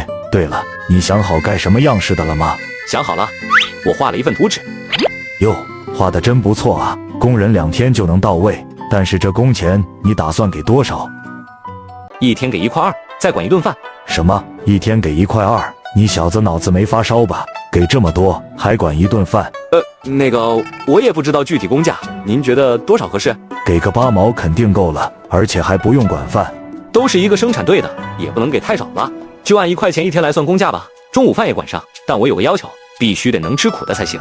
好小子，行，这2天给你安排的妥妥的。王铁柱离开后，田润叶走了过来。少安哥，你要找人盖房子了吗？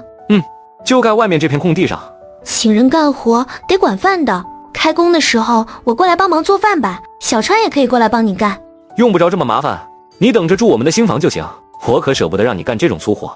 嘿，我哪有那么娇贵，反正我在家也是做饭，而且我娘说我做饭还行。那到时候就辛苦你了，粮食和菜我来出，你只管做。好的。我晚上还得进城一趟，等会儿我先送你回家。啊，晚上还要进城啊？跟高科长约好了，送点东西过去，顺便把砖瓦水泥拉回来。将田润叶送回家后，孙少安便来到了轧钢厂给高建设送货。孙兄弟，东西带来了吧？带来了，你看。太好了，你这本事真是这个，钱我都准备好了，正常是3960，我给你凑个挣4000块。谢谢高科长。谢啥？咱们是互惠互利。对了，3轮自行车在这有点小毛病，但修应该能用。你要的砖瓦水泥我也准备好了，都在外边的巷子里。我试着修。问题应该不大，链条接上应该还能用。那就行。外面巷子里的砖是旧砖，但都还能用，大概2万多块。水泥30袋应该够你打地基砌墙了。瓦片我也让人挑好的给你留下。谢谢高大哥了。这点东西不值什么钱，你带回去给嫂子和孩子尝尝，也算是我的一点心意。跟我还这么客气？这么多熊肉还有水果，这可使不得。别推辞，如果不是高大哥你帮忙，这些东西我可弄不到。好小子，那我收下了。外面那些货要我帮你吗？不用，我自己拉就行。孙少安直接全部把砖、瓦、水泥都收进了空间里，也没耽搁，迈开步子往回赶。回到山洞，孙少安把砖、瓦、水泥全都从空间里取出，连同那辆3轮自行车一起摆放在空地上，随后就回去睡觉。没想到田润叶第2天一早就带着人来帮忙了。少安，听润叶说你要盖房子，我们来帮忙，别的干不了，做饭烧水还行。婶子，您身体刚好，别累着。小山也还小，帮忙递个东西就行，重活不用干。不累，在家也是闲着。润叶说你请了人干活，那总得有人做饭，我别的本事没有，做顿饭还行。如果拦着不让他们干，他们心里肯定不得劲，那就麻烦婶子了。王铁柱找的人到了，孙少安的房子开始盖了起来。就这样忙活了1天，几间房的屋架已经完全立起来了。晚上，孙少安拉着田家人准备在山洞吃顿好的。晚上熬点粥，炒个青菜吃吧。今天咱们吃点好的，炖个汤补补身子。这是什么肉？怎么这么大块？是熊肉，前几天在山里弄到的。这东西大补，正好婶子身体刚好，多喝点汤有好处。少安，你打到熊了，运气好，碰上了。孙少安把熊肉切好，又加了一些铁皮石斛、灵芝，还有枸杞、红枣、黄芪，放进了锅里熬了起来。好香啊！去洗手去，一会儿就能吃了。过了1个小时，汤炖好了。孙少安拉着田家人围坐一桌。这肉香浓郁却不腻，带着药材淡淡的苦，回甘却是清甜的，感觉浑身都暖了起来。少安，这汤里放了什么？怎么这么好喝？就是些普通的药材，山里采的，婶子多喝点，对身体好。我还特意留了一部分，一会儿回去的时候带回去你们慢慢吃。哇哦，真好喝，好吃。灵泉水炖熊肉加上空间出产的药材，效果果然不凡。一口下来，1天的疲惫似乎都消散了不少。孙大哥，你打的熊大吗？站起来比我还高，一巴掌能把石头拍碎。哇！孙大哥真厉害，以后我也要学打猎。对了，孙大哥，等房子盖好了，你是不是就要娶我姐了？小山，你胡说什么呢？我没胡说啊，村里人都这么说，说孙大哥盖房子就是为了娶媳妇，还说我姐将来就是这房子的女主人。等房子盖好了，我就去你家提亲，以后咱们就是一家人了。哇，太好了，那我以后是不是可以叫你姐夫啊？小山，可以啊，现在叫也行。晚饭就在温馨的气氛中结束。孙少安随后把田家人送回了家。当孙少安回来时，却发现屋外有5个鬼鬼祟祟的身影。现在已经是晚上8、9点了，村里人早就歇下了。而且今天盖房子折腾一天，来看热闹的村民也都散了，谁会这么晚跑来？快点，多搬点，这砖好，能卖钱。听说孙少安那小子还有水泥，找放哪了？水泥沉，不好搬，先搬砖和木头。这些人倒是会挑时候，趁夜里来偷材料是吧？谁？是孙少安，咱们被发现了。不要慌，咱们人多，一起上揍他。孙少安，识相了就当没看见，我们拿点东西就走，不然怎样？不然让你这房子盖不成。哼，就凭你们！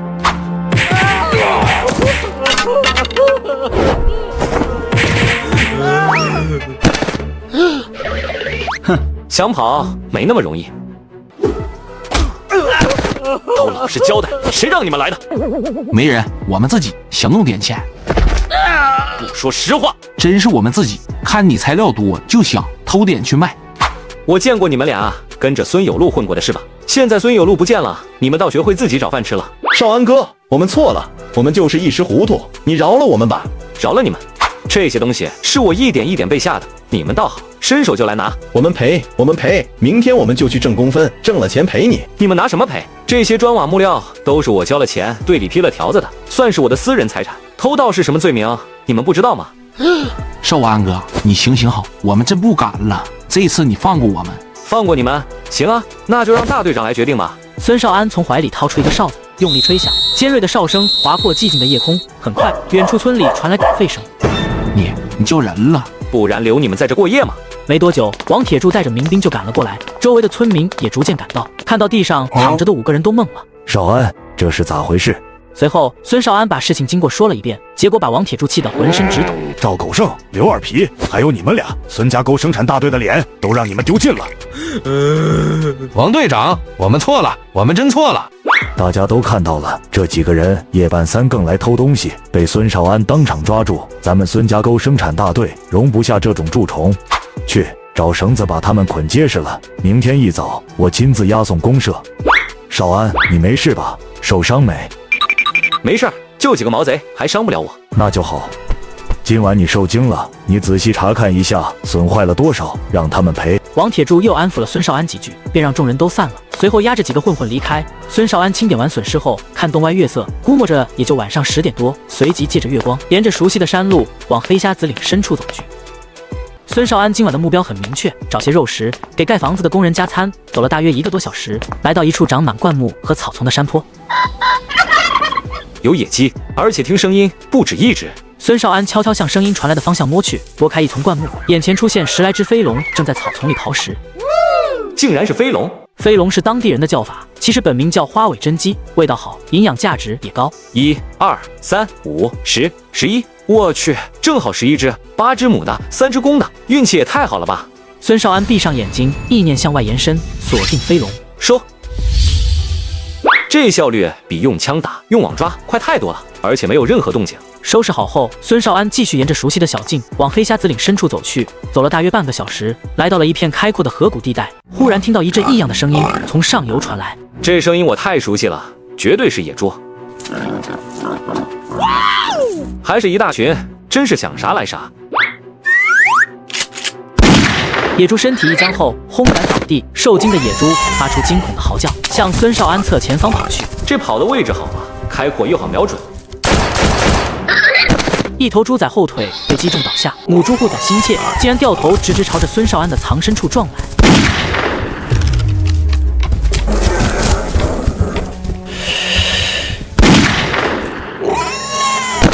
我去，太刺激了！打死7头，还有2头受伤，正好收了，给他们点灵泉水，应该能活下来。刚才混乱中有几头猪仔跑散了，躲进了附近的灌木丛。今天收获了7头野猪，加起来1000多斤肉，另外还有11头活野猪养在空间里，日后还能繁殖更多。不过天快亮了，润叶他们应该快来了，得赶紧回去。忙活一晚上的孙少安回到山洞，休息了一会后就开始做早饭。刚忙完，洞外就传来了脚步声和说话声。孙大哥，婶子、润叶、小山，来的正好，我做了早饭，马上就可以吃了。好香啊！姐夫，你做什么好吃的了？小山，别乱叫。这孩子，少安，你别介意。没事，叫什么都行。小山，这是姐夫给你的包子，今天要干活，大家都得吃扎实点。粥已经好了，菜马上出锅。姐夫，你这包子啥馅的？咋这么香？野猪肉，之前采购的时候我刻意留下来的。咱们干的可都是体力活，没点油水那可不行。婶子，我炖了点飞龙汤，你的身体刚恢复过来，喝点汤。飞龙那可是好东西，稀罕物。少安，你别总惦记我，我这身子养养就好了，不用这么破费。不破费，没几个钱。婶子，你安心喝，把身体养得棒棒的，将来还得帮我们带孩子呢。好，我一定把身体养好。很快，工人们便热火朝天地干了起来。中午，孙少安炖了一锅红烧肉，晚上又是五花肉炖白菜，就这样忙活了一天。5间正房的后墙已经全部砌完。送走工人后，孙少安发现远处有4个黑影正朝他走来。这么晚了，会是谁呢？4人走到离山洞10来步的地方就停下了，你推我赶，谁也不敢上前。大毛叔、五哥、二姑、刘婶，这么晚了，你们找我有什么事？被这突然的声音吓了一跳，见是孙少安，几人更是手足无措。少安，我们，大毛叔，你们这是干什么？快起来，这可使不得。少安，我们实在是没办法了，家里揭不开锅啦。少安，我们知道你现在日子才刚刚好一点，不该来麻烦你，可是孩子过得自苦。少安，我男人前阵子摔伤了腿，干不了重活，工分挣得少，家里4个孩子，最小的才3岁，已经2天没吃顿饱饭了。我家也是，婆婆病着，孩子多，队里分的粮2个月以前就吃完了。大伙跪在地上，你一言我一语，说着家里的难处。这几年闹灾，庄稼收成很差，有些地方甚至颗粒无收。我知道村里家家户户的日子都紧巴，但没想到已经艰难到这个地步。我们知道你刚和孙老三断亲，一步步走到今天不容易，可是村里能借的我们都借遍了，实在是没办法了。跪着像什么话？有什么话起来慢慢说。你们等着，我进去给你们拿东西。随后，孙少安回到山洞，从空间取出粮食，分成4个大袋子，拿了出来。给孩子熬点粥，蒸点红薯土豆，先填饱肚子。这些粮食是我在轧钢厂采购的物资，你们拿回去藏好了，别声张，让人知道了对大家都不好。少安，这太多了，我们怎么还你呀？不用还，孩子还在长身体，不能挨饿。再说了，大家都是乡里乡亲的，互相帮衬是应该的。少安，你是个好人，以前我们还觉得你脾气硬，不好相处，是我们眼瞎。过去的事不提了，你们撑一阵子，等分了粮，日子就好了。少安，你的恩情大伙记一辈子。孙少安看着他们远去的背影，心里五味杂陈。他知道自己不是救世主，帮不了所有人，但他也做不到视而不见。村里困难的不止这几户，我私下给人送粮，这事要是传出去，别人肯定说我偏心，得想个稳妥法子，既能多帮人，又不让自己落画饼。对了，野猪肉拿1头出来，给整个生产队分一分，按人头每家都能分几斤，谁也挑不出理，公平的很。想到就干，孙少安从空间取出3轮车，将野猪放上去，就骑到了大队长家。这大晚上的，谁呀？少安，这么晚，出啥事了？王队长，有事想跟您商量。野猪，少安，这事儿你打到的。今天1头野猪跑下山了，正好被我碰上，就给解决了。我想着一个人也吃不完，而且这段时间盖房子，村里大家没少关心，我就想着拿出来给生产队每家分点，算是感谢大家。少安，你真这么想？300多斤肉，这可不是小数目。本来就是这么打算的，肉放久了也不好，不如趁新鲜分了，让大家也都沾点荤腥。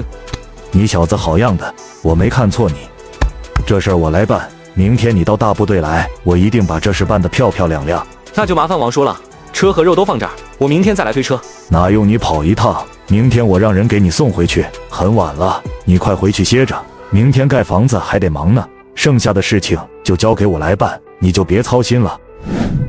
第2天天刚亮，生产队的钟就被敲响了，急促而响亮的钟声传遍整个村落，这是召集全体社员的信号。通常只有开大会、分粮食或者有紧急事情时才会敲。咋了？出啥事了？不知道啊，突然敲钟，是不是上边来检查了？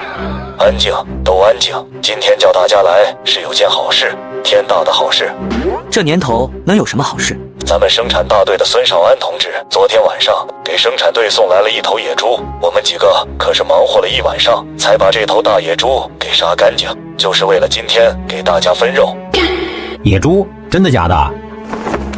你们看，我的天，真的是猪肉！你看那标多厚。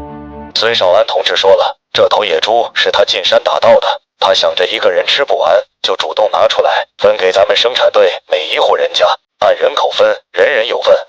真的假的？每家都有。少安这孩子真不错。多少年没见着这么大方的事了，老孙家真是瞎了眼，这么好的孩子往外推。好了，开始分肉。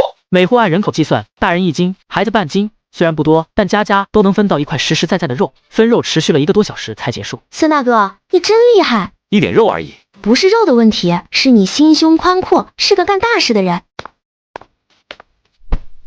少安，今天这事办得漂亮，你放心，以后在村里谁要是敢说你半个不字，我第一个不答应。多谢王队长。咱们生产大队除了孙少安这样有情有义又有能力的好青年，这种精神值得所有人学习。少安，你盖房子还缺人手不？我明天有空去给你帮忙。对，我也去，不要工钱，管顿饭就行。大家的心意我领了，今天我分肉是感谢大家平时的关照，是情分；盖房子请人干活是另一码事。要是因为分肉就让大伙免费帮忙，那味就变了。大家要是真想帮少安，平时多帮着照看点材料，别让那些不长眼的再惦记，就是最好的帮忙了。王大队长，孙少安同志，这么热闹，这是分肉。高科长，你怎么来了？来找孙少安同志谈点事。孙兄弟，你上次送的那些红薯和土豆品质太好了，领导尝了赞不绝口，你看能不能再弄一批？高科长需要多少？红薯500斤，土豆300斤。咱们厂人多，这点东西几天就造完了。其他新鲜蔬菜也都要，价钱好说。行，我想办法，不过得等2天，我得去联系一下。不着急，你准备好通知我，我派人来拉。孙兄弟，借一步说话。我这次来还有个更紧要的事。高大哥，你说能办的，我一定照办。熊肉，你还能不能再弄到？高科长需要多少？300斤，要新鲜的，品质必须跟上回一样，时间最好1周内。空间里还剩下600多斤，都在保鲜区放着，再拿出300斤也不是不行。行，我把东西准备好，到时候去厂里找你。不过这次交易除了你我，不要再让第3个人知道。明白，这事我懂，你放心，绝对办得干净。两人又低声商量了些细节，约定好了交货时间和方式，高建设便离开了。可正当孙少安准备离开时，孙老根和孙老蔫带着几个人气势汹汹地走了过来。孙少安，你个小畜生，你别走！孙老根、孙老蔫儿，你们这是干什么？干什么？我们来找这个黑了心肝的白眼狼，问问他把我家兄弟还有侄子弄到哪去了。孙少安，你以为拿这点臭肉出来就能堵住大家的嘴，就能把你干的那些肮脏事抹平了？我呸！人家孙少安刚给全村分了肉，这是实实在在的好处，拿了人家的东西还这么指着鼻子骂，太过分了。什么叫把人弄到哪儿去了？孙老栓一家和孙有禄他们是自己不见的，跟少安有什么关系？公社都派人查过，没证据的事，你们少在这里胡咧咧。王铁柱，你别被这小子的几块肉收买了，好好的大活人，怎么说没就没了？大家想想，孙少安这小子以前在老孙家是什么样？3棍子打不出个屁，现在又是盖大房子，又是当工人，又是打野猪分肉，他哪来这么大的本事？肯定是害了我兄弟一家，拿了他们的钱财。孙老栓一家去哪儿了我不知道，也不关心。段青书白纸黑字写着，我和他们已经没有关系了。还有，就孙老栓家里的那点破烂，你问问大家，谁会要？我还说是你们几个兄弟贪图孙老栓家的家产，谋财害命呢。你吃着我打的野猪肉，转头就往我头上扣屎盆子。孙老栓一家失踪的细节，你查清楚了吗？还有你们，孙有禄他们得罪过多少人，你们不清楚吗？凭什么就一口咬定是我？是啊，孙有禄那帮二流子，谁知道在外面惹了什么人？孙老栓家里的东西被搬空了，孙少安一个人怎么可能做得到？谁稀罕你这破肉，脏得很。对，脏肉我们不吃。把肉捡起来。什么？我说把你们刚刚扔在地上的肉捡起来，你们这种人不配吃。大队长，这几户分出去的肉收回来，他们那份不如发给村里的五保户和孤寡老人吧，给懂得感恩的人吃，肉才不脏。好，这小子处理得太漂亮了，既站住了理，又狠狠杀了这股歪风邪气，听见没有？孙老根、孙老蔫，还有你们几个，把肉捡起来，集体分的东西是你们说扔就扔的。在绝对的理亏和压力下，孙老根终于扛不住了，他狠狠地瞪了孙少安一眼，最终几人还是把地上那块沾了土的肉捡了起来。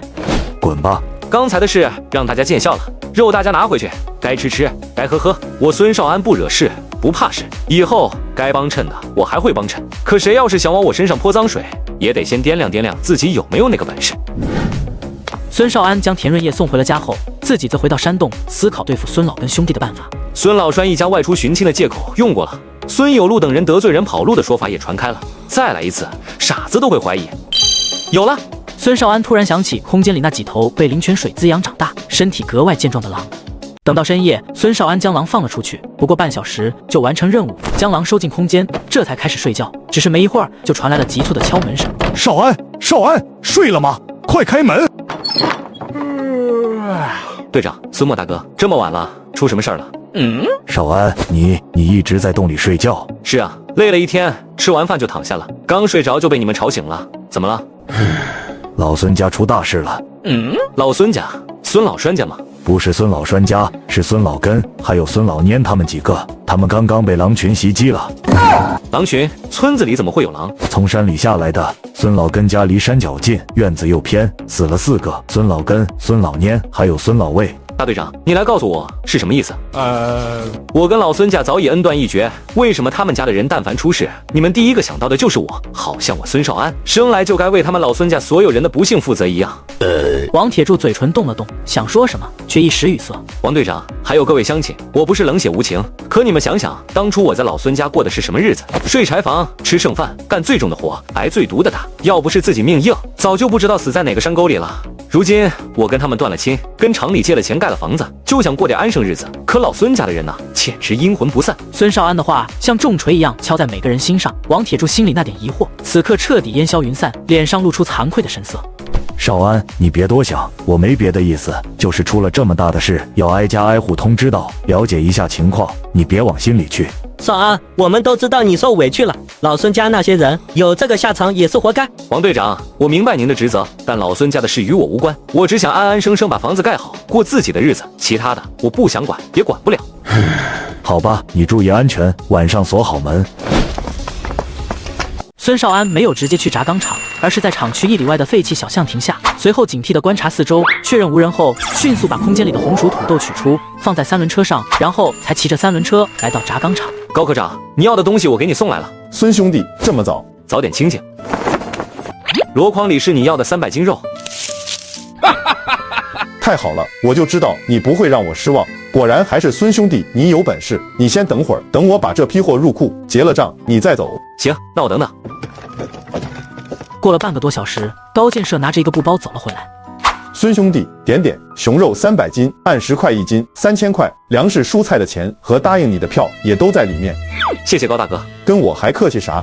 刚才领导那边透了点口风，对你弄来的山货很满意，以后说不定还有更大的需求。对了，转正的事也已经上报上去了，你小子路子稳当，前途无量。我明白，以后有什么事，高大哥尽管吩咐。好，痛快！我知道你盖房子还缺砖瓦水泥，我都给你留着呢，就在角落里放着，你正好一起带走吧。那可太好了，没想到高大哥你这么惦记我的事，太感谢了。行了，你也累了一夜，赶紧回去歇着吧，路上小心。孙少安回到山洞便睡觉了。这一觉，孙少安睡得格外香，但当他醒来时，却听见门外传来嬉闹喧嚣的声音。现在估摸着快到中午了，奇怪，外面怎么这么热闹？孙少安推开门，入耳的并非嘈杂的争吵与叫骂，而是热闹的劳作声与嬉笑声。许多村民自发地帮孙少安铺设瓦片、运送物资、烧菜做饭。少安哥，你醒了？少安，睡醒了，我们这动静没吵着你吧？王队长，你们怎么都来了？怎么嫌我们人多手杂，给你添乱了？不是，我是没想到这进度也太快了，还有大家。少安，你这一觉可错过了不少事。大队长一大早就带着人来了，说是队里这2天农活不景，让大家来搭把手，早点把房子盖起来。少安，你给队里分了那么大一头野猪，这是情分，队里也不能白占你便宜。盖房子是大事，光靠你们几个人得干到什么时候？你放心，都是自愿的，不算工分，就管顿饭。对对对，我们是自愿来的。孙少安看着这一张张诚挚的脸，喉咙像是被什么堵住了，一时竟说不出话来。乡亲们，我孙少安是个粗人，不会说那些漂亮话。可今儿个我心里头热乎，你们放下自家的活儿，不挣工分就为给我添把力，这情分岂是一头野猪能抵的？今儿个大伙儿都别走，咱们炖肉喝酒，吃饱喝足。在众人的帮忙下，孙少安的新家以肉眼可见的程度建好了。众人吃饱喝足离开后，孙少安便带着田润叶参观新家。孙大哥，你快放开，让人看见怎么办？怕什么？这事儿咱们自己家，别人还能说啥？润叶，房子差不多弄好了，我想就这2天请王队长和三爷爷做媒，正式去你家提亲，你看成吗？听你的。那好，事不宜迟，我这就去准备，你跟我一起，还是回家跟婶子通个气？我先回家跟我娘说一声，让她有个准备。说完，田润叶便扭头回了家，而孙少安从空间拿了几个红彤彤的大苹果，用布包好，又割了几斤肉，拎着便向大队长王铁柱家走去。王队长，有个事想请你帮忙。我和润叶的事情，大伙儿也都知道。如今房子已经建好，这婚事也该提上日程了。今儿个，我想请你替我做个媒，帮我去润叶家提亲。好小子，终于等到这一天了。润叶那姑娘不错，勤劳肯干，你能娶到她是你的福气。这媒人我当了。谢谢王叔。谢啥？走，咱们把你三爷爷也喊上。三爷爷。铁柱、少安，你俩怎么来了？还提着东西？好事，大好事上门了。三爷爷，是这样，我家房子盖得差不多了，我想请您帮个忙，过2天和王队长一起去田老四家替我向田润叶提亲。少安啊，三爷爷早就盼着你成家立业这一天了。润叶那丫头，我从小看着长大的，这媒人三爷爷当定了，咱们大队又要添庄大喜事了。是啊，润叶那姑娘不错，勤劳肯干，少安能娶到润叶是她的福气。咱俩选个近2天的好日子，您看看礼数怎么说？除了烟酒糖茶、点心这些常规礼品，再备上鱼肉、粮食这类实在物件，还得添几样拿得出手的硬货撑场面，显得郑重些。麦乳精、糕点、罐头、布匹这些是基础，如果条件允许，自行车、收音机、缝纫机、手表这几样也得备上。钱、布票、工业券这些我手里倒是有，可自行车、收音机、缝纫机这类大件的专用票确实凑不齐，我等会儿去县城供销社再看看。随后，孙少安独自骑上那辆旧3轮车，来到了县城供销社。同志，麦乳精来2罐，最好的那种糕点、桃酥、鸡蛋糕、江米条，每样来2斤；水果罐头，黄桃的和橘子的各来4瓶；奶粉有的话来2袋。同志，你要的这些有些要票的。票我有，麻烦你先算算一共多少钱。售货员见状，态度立刻热情了不少，连忙噼里啪啦打起算盘，最后报出一个不小的数字。你等一下，我给你包起来。这东西太多，包好先放一边吧，我去旁边卖大件的地方看看。孙少安转身走向卖大件的柜台，那里陈列着几辆崭新的永久牌自行车，还有红灯牌收音机、上海牌缝纫机，柜台里还有几块上海牌手表，这些东西每一样都代表着这个时代普通人家的顶级财富和面子。同志，这些怎么卖？要什么票？永久牌自行车185块，要自行车票；收音机120，要收音机票；缝纫机150，要缝纫机票；上海牌手表120，要手表票。钱倒是够，但自行车票只有1张，收音机和缝纫机票目前确实没有。自行车我要1辆，至于收音机和缝纫机，小同志，你要买大件呀？想置办点东西，不过票不太够。你是轧钢厂采购科那个姓孙的小同志，对不对？上次去你们轧钢厂，我好像见过你一次。是，我是孙少安，刘主任好记性。哎呀，真的是你啊！来咱们这边说，你们高科长说你本事大得很，能弄到不少山里货。你今天来买东西是有喜事吗？准备去提亲，置办点东西。提亲，好事啊！这收音机、缝纫机票确实紧，我这里也没有多余的票往外换。不过嘛，规矩是死的，人是活的。小孙同志，我听说你路子广，能弄到山里的好东西，尤其是肉。这是盯上我手里的肉了。刘主任的意思是，收音机、缝纫机你没票，我可以想办法帮你解决，按有票的价格给你。不过你得帮我弄点肉，不管什么肉，野猪肉最好，要肥的、新鲜的，多多益善。巧了，手里刚采购了1头野猪，刚从山上运下来的，大概200多斤吧。200多斤，太好了，小孙同志，你真是及时雨啊！这样，收音机、缝纫机，你现在就可以推走。刘主任，这怎么好意思啊？没事，我信得过你。对了，肉你什么时候能送来？在哪儿交接？半小时后，您在供销社后面的院子里等我，保管准时送到。半个小时后，孙少安骑着3轮车来到了供销社后边。小孙同志，肉在下面。好肉，顶好的野猪肉，这标这成色绝了！快，过完秤悄悄搬进去，放到后面小仓库，小心点，别让人看见。主任，238斤。野猪肉黑市价1块5一斤，算你1块4，238斤，333块2，抵掉收音机、缝纫机、自行车和你之前买的那些零碎，你还需付我208块5。没问题。小孙同志，合作愉快，以后还有什么需要，尽管来找我。有好东西也别忘了老哥，给孙同志把东西都搬过来。下次我给你带点更好的东西。那太好了，我现在已经开始期待你带来的惊喜了。将自行车、收音机、缝纫机和那一大堆东西重新装车，告别了供销社刘主任。孙少安蹬着这辆载满硬货提亲礼物的3轮车，朝着村里的方向骑去。没想到刚到村口，就被几个老汉给围住了。我的老天爷，少安，你这是把供销社搬回来了啊？七伯，各位叔伯，这不是要去润叶家提亲吗？总得置办点像样的东西，不能委屈了人家姑娘。这年头，谁家提亲能有这阵子？你这也太厉害了！村口的动静就像投入池塘的石子，迅速扩散开，围过来的村民也越来越多。我的天老爷，你看那些布多鲜亮，还有卖乳金，我见都没见过。提亲？这哪是提亲，这简直是搬座金山去下聘呐！少安这是发了多大的财啊！这可是永久的自行车啊！今天我一定要让全村人都清清楚楚地看到，我孙少安再也不是那个任人欺凌、一无所有的窝囊废了。大家都让让，东西是买回来了，可正事还没办呢。孙少安的3轮车后，很快就跟上了一条长长的、熙熙攘攘的尾巴，一路跟着孙少安来到了王铁柱家。王叔，少安，你这提亲用的，该置办的我都齐了。王叔，三爷爷那边还得麻烦你跟我跑一趟，咱们这就去请，然后直接去田家。好，你小子做事就是痛快。走，咱们这就去请三爷爷。不用请了，你们这动静都轰动了半个村子。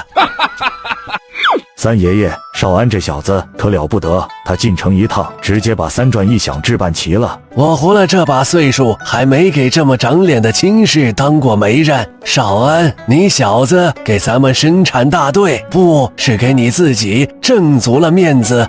走，咱们提亲去。孙少安重新骑上3轮车，王铁柱和三爷爷一左一右走在车旁，而他们身后那条由大半个孙家沟村民组成的尾巴，不但没有缩短，反而越来越长。所有人都想亲眼看看这场注定载入孙家沟史册最风光的提亲。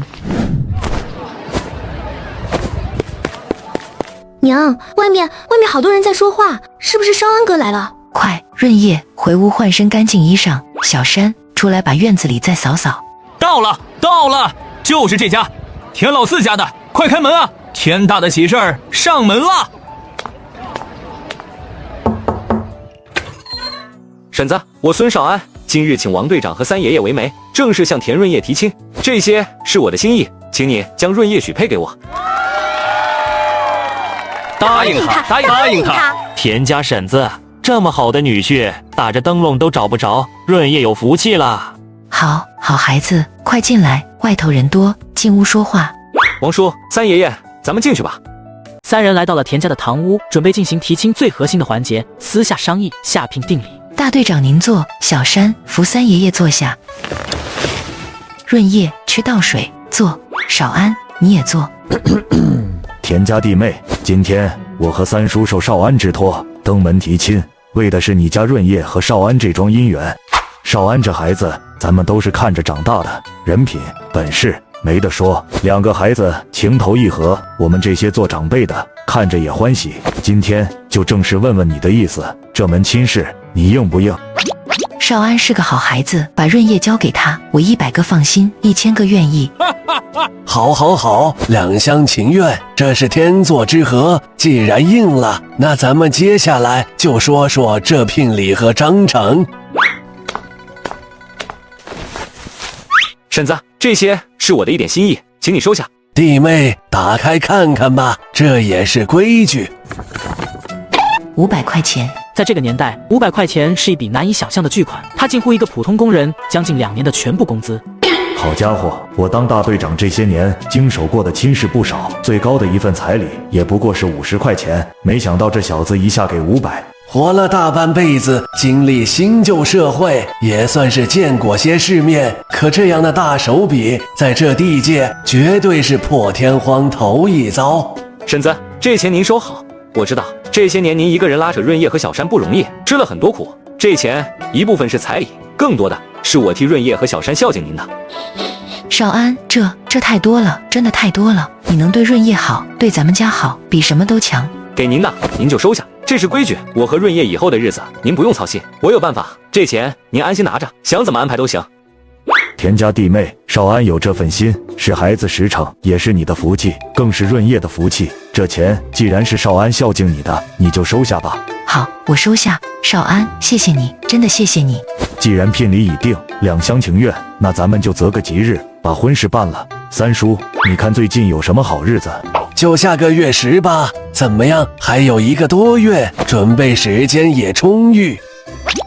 听三叔的，18号，18号。王叔，喜宴的一切花销我全包了，到时候就辛苦你们和乡亲们帮忙张罗一下，工钱照算，绝不亏待。放心，我一定给你办得热热闹闹、体体面面。少安，你这次提亲算是圆圆满满了。随后，王铁柱和三爷爷跟田润叶娘商量了些细节。孙少安在给屋外的人群分了喜糖和香烟，告别众人后便上了山。孙少安这一次进山，并不是为了打猎，而是去寻找一些特殊的、稀罕的、适合婚宴上撑场面的东西。大约走了2个小时，来到一片开阔的平缓树林地边时，孙少安的脚步忽然顿住。这蹄印的形状、大小和步幅有点像成年野牛，而且看这蹄印的深度和步态，恐怕不会太小。狩猎的风险极大，还是先找找别的吧。随后，孙少安沿着溪谷区域走到一片湿地，发现了一群石蛙。石蛙这玩意可是好东西，肉质细嫩鲜美，胜过寻常田鸡10倍。没想到在这里一下就看到好几只。短短10几分钟的时间，孙少安空间里已经多了10几只肥硕的石蛙。正当孙少安用意念扫描前方一片水草丛时，脚下忽然一滑，踩到了一个特别硬滑的东西。什么玩意儿？老鳖，看这背甲的尺寸和厚度，绝对是有些年头的野生大鳖。这玩意儿炖汤，那鲜味和滋补效果极品啊！当即，孙少安用意念以它为中心，向着周围更大的范围、更深的淤泥层细致的扫描过去，又发现了新的惊喜。冷水虾，好东西，一并收了。孙少安彻底放开了意念，如同不知疲倦的渔网，在这片不过几亩大小的洼地水域中来回打捞，不仅将石蛙、老鳖、冷水虾搜罗一空，连一些肥美的泥鳅、几只躲在石缝里的螃蟹都没有放过。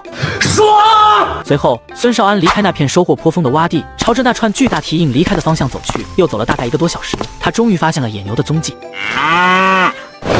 我去，终于找到了！7头大的，4头小的，整整11头野牛，一枪或许能放倒1头，但必然惊动整个牛群。附近又没有掩体，必须智取。孙少安反复扫描着牛群的位置和周围的地形，随后悄无声息地绕到了牛群侧后方约200米开外的一处土丘。这里有几块大石头可以作为掩体，东侧是沼泽区，正好开枪把他们驱赶过去。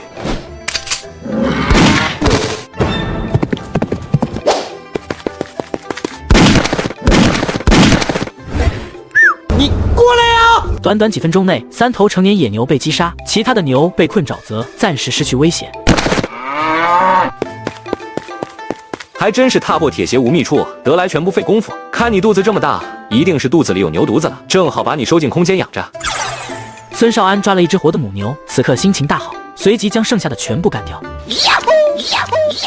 一次狩猎9头野牛，活捉1头，一共是10头牛，外加洼地收获的石蛙、老鳖、虾蟹。这次进山的收获简直丰厚到难以想象。孙少安随后将打到的野牛收入空间，继续在之前未曾深入过的密林中穿行。跋涉了将近2个小时后，发现了一大片蘑菇。这是鸡枞菌，还有鸡油菌、牛肝菌和一堆同样美味的杂菌，这些可都是顶级的山珍。若是用在婚宴上，收。今日收获颇丰，天色不早了，该回去了。孙少安结婚出了3转1响还不够，居然还要弄个有排场的迎亲车队。可这年头，自行车比大姑娘还金贵，他只能来找高建设帮忙。孙兄弟，听说你带着货来了，这几个是采购科的同事，非要跟着一块儿来见见世面，也帮忙搭把手。一批山货和1头野牛。好家伙，这么大！这表真厚实，还有这么多红薯土豆，这品相绝了！这蔬菜水灵的，跟刚摘下来似的。看看，都看看，这就是咱们孙采购的本事，别人弄不到的，他能弄到。别人弄得到的，他弄到的更好。以后啊，咱们厂的招待水平可就指望孙兄弟了。孙采购厉害啊！以后可得多照顾咱们厂。各位大哥过奖了，也是高科长信得过我。说起来，下个月18是我大喜的日子，到时候还想请各位大哥还有高科长一定赏光，去喝杯喜酒。恭喜呀，孙兄弟！必须的，孙采购的喜酒哪能错过？高大哥，还有个事想麻烦您，我们村里接亲讲究个排场，我想着能不能借几辆自行车组成个车队，也显得风光些。可这自行车实在是难弄。高建设看看眼前的野牛和山货，决定帮他一把。结婚是人生头等大事，讲排场是应该的。自行车不用借，我给你想办法弄几辆新的。到时候咱们采购科还有厂里其他部门的年轻小伙子，都给你去当接亲的队伍，保证给你办得风风光光。对，高科长说的对，咱们都去给孙兄弟撑场面。太麻烦各位了，这份情我孙少安记下了，到时候酒肉管够，大家一定不醉不归。好说好说，就等着喝孙兄弟的喜酒啦。好了，你们先帮着卸货，过磅入库，我跟孙兄弟说伙话。孙少安上班天天迟到早退，动不动还人影都见不着，可就是这样一个人，转正名单里竟然有他的名字。孙兄弟，看看这个，这是工作证。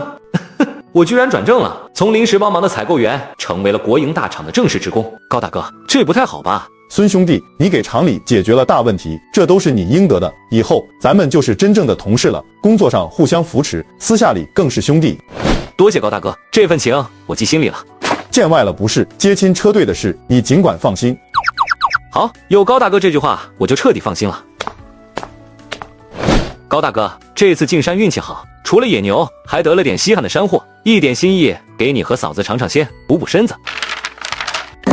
牛肝菌和鸡油菌，这是老鳖，这个头不小啊，还有石蛙跟野牛肉。孙兄弟，你这太客气了，这些东西可金贵得很。自家山里出的，不值什么，就是一点心意。天快亮了，我就不多打扰了，还得去供销社那边跑一趟，酒席上的一些零碎东西还得置办。行，那你快去忙正事，路上小心。告别高建设合众采购员，孙少安骑上3轮车来到了供销社，准备找刘主任解决烟酒糖果还有日用品。哎呦，孙采购怎么这么早过来了？是有急事？刘主任，确实有点事想麻烦您。下个月18我结婚要在村里摆酒，这酒席要用的东西杂，票证一时凑不齐，想请你帮帮忙。结婚是大事，置办东西确实麻烦，烟酒糖茶这些都是紧俏计划物资，量大了确实不好弄。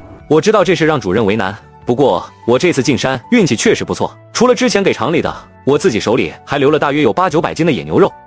多少？800-900斤野牛肉？对，800-900斤，都是新鲜的野牛肉，品质绝对好，比上次的野猪肉更难得。孙少安凑齐了彩礼，酒席却办不了。他怎么也想不到，揣着钱却买不到酒水和喜糖，因为人家说了，不要钱，只要牛肉。这是样品。好肉，真是顶好的野牛肉。孙老弟，你这可真是给了我一个大惊喜啊！主任过奖了，我就想着用这批野牛肉跟主任换我结婚需要的那些东西，差额部分该补多少钱票我照补，绝不让主任为难。行，烟我给你弄几条大前门，4条牡丹，再配些丰收牌的。酒就备西凤、汾酒各几箱，本地的好酒也多囤上些。刘主任接着又把一堆结婚物资如数家珍的列举出来，越说越兴奋，最后直接给孙少安打了包票。孙老弟，你放心，你结婚用的东西，我刘某人保证给你办的全县城都找不出第2份的体面。那就太感谢刘主任了，具体需要多少肉来换，主任您列个单子。这样，孙老弟，你今天先回去，我马上开始张罗东西，最晚后天我给你准信，还是老地方。好，一切听主任安排。孙少安告别刘主任，便离开了供销社，可没想到才走没多久，就被高建设给拦了下来。孙兄弟，你等一等。高大哥，你怎么追来了？是出了什么事了吗？孙兄弟，这位是市里来的李秘书。孙少安同志，你好，冒昧打扰，实在不好意思，我姓李，在市里工作。李秘书您好，不知您找我是有什么指示？上次那批熊肉的事情，领导非常满意，一直记着这份情。实不相瞒，这次来是有一件更紧要、更私人的事情，想请你帮忙。请讲，能帮得上忙的，我一定尽力。领导家的老爷子有多年的沉疴，上次用了熊肉做药引，配合老中医的方子，稳住了病情，但想根治或者更进一步调养元气，还需要几味主药。具体是哪几位？我需要50年以上，最好80年左右的野山参，要求品相完好。自从孙少安当了采购员，接的单是一个比一个危险，一个比一个奇葩。我还需要上了年份的赤芝或者紫芝，如果2样都有，那就更好了。还有，你也帮忙找找野生年份久的铁皮石斛。野山生、灵芝、铁皮石斛，这些我都有，只不过人参是我自己用种子种下去的，长势虽好，但不确定药效能不能堪比几十年的野山生。我知道这传说中的东西很难得，但我们实在是没有别的门路了。高科长极力推荐你，说你常年在深山走动，见识过路子野。李秘书是带着12分的诚意来的，领导那边对老爷子的病情非常上心，这不仅是治病，也是一片孝心。这里是我们老领导特批的一些经费和心意，如果能找到50到80年的野山参，我们愿意出1500元；如果是100年以上的野山参，或者同等年份的极品灵芝，价格可以谈到3500元。老药人说过，野山生是有灵性的，可能我还没靠近野山生就被惊跑了。这东西可遇不可求，你看这样行不行？如果你之后有了消息或者弄到了，请务必第一时间通知高科长，报酬方面绝对让你满意。我尽力而为。那我就等你的好消息了。这笔交易回报高的惊人，做还是不做，得好好谋划一番，把风险降到最低，利益最大化。孙少安回到家里，田润叶也正好从厨房里端着菜走出来。回来的正好，快来尝尝味道怎么样？非常好吃。少安哥，怎么了？你今天去厂里了，事情都还顺利吗？放心吧，顺利的很。厂里那边高科长他们很帮忙，转正手续也办好了。哇塞，太好了，少安哥，你真厉害。有什么厉害的？以后让你和小山、婶子过上好日子，那才叫厉害。而且供销社刘主任那边也谈妥了，婚礼需要的烟、酒、糖茶、杂货，他帮我搞定。这就是我的男人，有本事，有担当，什么事都能安排得妥妥当当。跟我来，带你看点好东西。哇塞，蘑菇是山里采的，牛肉你也拿回去，让婶子做给小山和你补补身子。米和菜也带回去，家里不用省着吃，吃完了就来拿，你要多少我都给。少安哥，这太贵重了。蘑菇和菜还好说，这牛肉你自己留着吃吧，你在外头跑辛苦，更需要补。咱们马上就要成一家人了，我的不就是你的，分那么清干什么？倒是你和婶子、小山以前日子紧没吃好，现在有条件了，得把身子养回来，尤其是你。你这是说的什么话？其实你不必这么破费的。给你花钱，那叫破费吗？再说了，把你和婶子、小山养得白白胖胖的，我脸上也有光不是？讨厌，你就会胡说，谁要养胖了？好，不胖不胖，我们家润叶怎么样都好看。哼，你松开，我还要收拾东西呢。东西等会儿再收拾。润叶，你老实说，我进山的这2天想我没？想了。这还差不多，我也想你，在山里的时候一空下来就想。油嘴滑舌，快让开，我真要回家了，娘和小山还等着我呢。东西我拿回去了。你跑啥啊？我又不吃人，快回来，再拿点泉水给婶子喝。孙少安不放心田润叶独自回家，便跟着他一同来到了田家。婶子，给您带了点山泉水，你拿着泡茶喝，还有几个果子给小山甜甜嘴。哎呀，你这孩子来就来，又带东西。田家嫂子在家吗？在呢。谁呀？来人是田润叶的堂叔田林。孙少安心里记得，他家日子虽也过得紧巴，但也没少接济润叶家。是林子啊，快进来，有什么事吗？少安也在，太好了，我正找你呢。林子叔，你找我有事吗？野山参。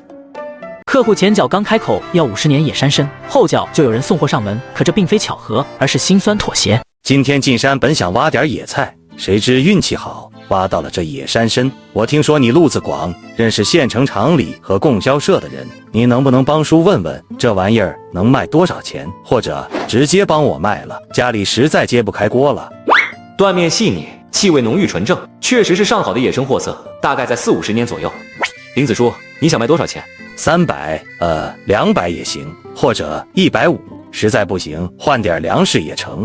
唉，林子叔，如果我出300块买你这根野山参，那就是坑你，这昧良心的钱我不能赚。你这根野山参品相好，还是刚出土的鲜货，药性足，拿到懂行的人手里卖1000块钱还是没问题的。多少？1000？少安，你没骗叔，这东西真值那么多？我没必要骗你，不过1000块是理想价格，需要找到合适的买主，可能需要点时间。少安，叔信你，你说值1000，那就值1000。可叔不要那么多现金，家里等米下锅，娃饿得嗷嗷叫，能不能帮叔换成粮食，粗粮细粮都行。唉，林子叔，一口气要弄到价值1000块的粮食，这数目可不小，而且现在粮食管控严，恐怕有点难。不过分2-3次，甚至3-4次还是能凑齐的，不过得搭配些粗粮。行，太行了，只要能换成粮食，咋样都行。少安、舒一家都念你的好，你真是我们家的大恩人。林子舒言重了，以前你也没少帮衬婶子和润叶他们。这样，这根参我先带走，这2天就去县城帮你打听。至于粮食的事，我先从家里拿点给你，先让你全家吃饱饭再说。少安，谢谢，太谢谢你了。那你们忙，我先走了。林子一家不容易啊，少安，这事儿真能办成吗？会不会太为难你了？婶子、润叶，你们放心，我心里有数，粮食我有门路，小心点，问题不大。还是先回去看看这个野山生在空间里能不能培育，弄完再去给田林家送粮食。从田润叶家出来，孙少安并没有回家，而是找了个没人的地方进了空间。随后，他将野山生种在了黑土地上，又用意念引导着灵泉水灌溉在野山生根部，瞬间野山生的茎叶变得更加翠绿，主根也微微膨胀了一圈。随后，一股浓郁的草木清香从他身上散发出来。这株参的药性、灵气和品质正在飞速提升，假以时日，它很可能超越外界100年甚至更久年份的野山参。之前种下的几株人参长得也很好，甚至可能超过李秘书要求的80年左右标准，将来也许能派上大用场。用灵泉浇灌完几株人参后，孙少安又从空间中准备了一批粮食，来到了田林家。林子舒在家吗？在。少安，你现在过来是不是有啥事？这些都是粮食，2袋是玉米面，1袋是红薯和土豆，还有些肉、水果和菜。你等会儿让家里人搬进去。林子舒，这是300定金，你收好。粮食是第一批，后续的我再慢慢想办法。少安，你是我们全家的大恩人，我给你磕头。林子舒，使不得，快起来！以前你帮衬婶子和润叶他们，我也都记着呢。咱们邻里之间互相帮衬是应该的。太谢谢你了，我是真不知道怎么报答你。林子舒，你们听我说，这些粮食和钱，你们绝不能走漏半点风声，更不能提野山参的事。要是让人知道你们突然有了这么多粮食和钱，说不准会遭人惦记。你放心，我们打死也不说。好了，你们赶紧回去把东西归置好，该藏严实的藏严实，我就先走了。5000人断粮，全场的命压在孙少安的头上。他明明有粮，却不能暴露来源，因为他的秘密说出口就是死路。孙兄弟，开门，是我。高大哥，快进来，出什么事了？孙兄弟，10万火急，厂里出大事了。别急，你慢慢说。今年气候不好，粮食出现了天大的缺口。咱们厂近2000号工人，加上家属，有小5000人。仓库里那点储备，撑死了也就够半个月。半个月后，工人吃不上饭，厂里非得乱套不可。厂长下了死命令，要我们采购科不惜一切代价，立刻搞到粮食。高科长，这事儿兄弟，老哥知道这是难如登天，可你向来本事大，这5000多人命可都指望你了啊！粮食我是要多少有多少，但一口气拿出几千斤甚至上万斤的粮食，这来源该怎么解释啊？灵泉空间一旦暴露，我就怀璧其罪了。可若不拿，那么多人一旦饿极了，指不定出什么乱子。看着一直沉默的孙少安，高建设的心逐渐跌到谷底。高科长，你这是干嘛？快起来！孙兄弟，我知道你有难处，你放心，价格好商量，只要你能弄到粮食，粗粮按1块7一斤收，细粮价格另算，其他的工业券、紧俏物资指标，甚至一些特殊安排，厂里都可以想办法。罢了，高大哥，你都把话说到这个份上了，而且我也是轧钢厂的人，这个忙我理应帮，但我有几个条件。你说，只要能做到，厂里一定答应。首先，粮食分批交接，时间地点我来定，你们只管接货、过秤、付钱，不能多问来源。行，没问题，我们厂只要结果。其次，价格就按你说的，但结算我要一部分现金，一部分紧俏的票。可以，我来协调，绝对保密。最后一点，往后要是粮价再涨，厂里再有类似需求，咱们别因为价钱扯皮。如果没问题，3天内就可以交付第一批物资。好，我在厂里等你的好消息。孙兄弟，你可真是救了老哥，救了全厂的命了。为了不暴露自己的粮食来源，孙少安蒙着面来到黑市摸价格，结果摊子刚摆上就被人盯上了。兄弟，红薯怎么卖？红薯我要20斤，现钱。兄弟，这些红薯和南瓜我全要了。总得有个先来后到吧？凭啥你全要了？我最先来的，要买也是我先买。我跟这位兄弟谈好就行，红薯1块7毛5一斤，南瓜1块2一斤，现钱加票，前后2清，如何？红薯比轧钢厂的报价还高了5分钱，而且一共加起来小300块了。这次探路的收获不小啊！过程。2人快速过秤，围观的人见没戏了，也只能悻悻散去，寻找其他目标。给你285，凑个整。兄弟，看你是个爽快人，也是个有本事的，不知道你手里或者你那条线上还能不能弄到更多的粮食？不管是什么，价格绝对好商量。更多，你想要多少？越多越好。不瞒兄弟，我是县城纺织厂的采购科长，我叫朱元勋。我们厂女工多，口粮定量本来就低，如今供应一减再减，食堂都快停火了。兄弟，你要是能帮上这个忙，这份情我们全厂上下记一辈子。纺织厂采购科长又是一个大客户，现在储备也还够，不如做个大的。倒是有批货，数量不小，大约3000斤左右的粗粮，以红薯土豆为主，另外还有几百斤野猪肉，肥瘦相间，绝对是顶好的山货。3000斤粗粮，还有几百斤野猪肉，我全要。兄弟，你开个价。红薯土豆按1块8，野猪肉按2块2，成，就按兄弟你说的价。不过3000多斤货加上肉，数量不小，我们怎么交接？1个小时后，县城西边5里外老河滩旁边的杨树林，你们自己派可靠的人带车来了，我只管把货放到那里，你们到了地方自己搬，钱票现场结清。好，就按兄弟你说的办。记住，只准来1辆车，最多3个人，多1个人交易就取消。明白，绝对按规矩来。孙少安第一次摆摊就被客户连锅端，对方不仅胃口大，还不问来源，就连交易也是偷偷摸摸的。孙少安把货物隐藏好，自己就躲了起来。应该就是这个了。兄弟，货我们看到了，没问题，出来吧，我们现在直接过秤结算。看清楚了，那就过秤吧。好说好说，别愣着，赶紧过秤。没多久，所有货物过秤完毕，红薯总计2020斤，土豆1005斤，野猪肉415斤，加起来总共是6358块。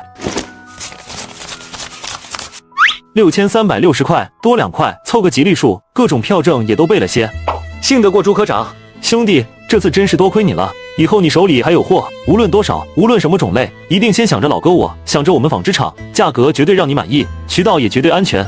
这是我办公室电话，白天一般都在，直接来厂里找我也行。好，有需要会联系朱科长。送走朱元勋后，孙少安没有多做停留，决定立刻动身去找供销社刘主任换取婚宴物资。孙老弟，哈哈，你可算来了，这就是刘主任不负所托，你要的东西我给你带来了。好家伙，孙老弟，你真是神了，这等宝贝都能弄到，咱们供销社这次可是立了大功了。主任，这牛怕是有上千斤吧？你看这膘多厚啊，这肉肯定香。孙采购，你这本事没得说，还愣着干什么？快，再喊几个人悄悄卸下来，从后门抬进去，放到里面小仓库，小心点，别让人看见，动作轻点。没过多久，几个供销社职工就把野牛过秤，去皮毛内脏，净肉886斤。孙老弟，你这批货真是解了老哥我的大难题了。放心，你结婚要的那些东西，我早就开始张罗了，绝对是最好的。那就多谢刘主任费心了。刘主任，除了之前清单上的，可能还要临时加点糖果和糕点，到时候再跟主任说。没问题，要多少有多少，包在我身上。对了，这牛除了交换你结婚物资的那部分，剩下的老哥我按最高价给你折算成钱和票，另外再单独给你包个大红包。主任客气了，互相帮忙。对，彼此照应。弄好了，赶紧给孙老弟装货。随后几个职工把崭新的搪瓷脸盆、成品的鲜艳布料、大罐的麦乳精等各种物资，统统都放到了孙少安的3轮车上。还有那2床鸳鸯棉花被呢，赶紧拿来。孙老弟，你看看还缺什么？被面枕头都是最好的苏绣样子，布料也都是今年最时兴的，烟酒糖茶都是硬牌子，油和调料管够，保准让你婚事办得风风光光，新娘子满意。刘主任费心了，东西很好，一样不少，剩下的款项和折算就按咱们说好的办。你点点都是按最高的价格跟你结算的，不过这些东西堆这么高，你这车能行吗？要不我叫个板车帮你送回去。不用麻烦，我能行。孙少安随后找了个没人的小巷子，把物资放到了空间里，接着骑着车来到了轧钢厂办公室找高建设。孙兄弟，你怎么来了？快进来坐。高大哥，忙着呢。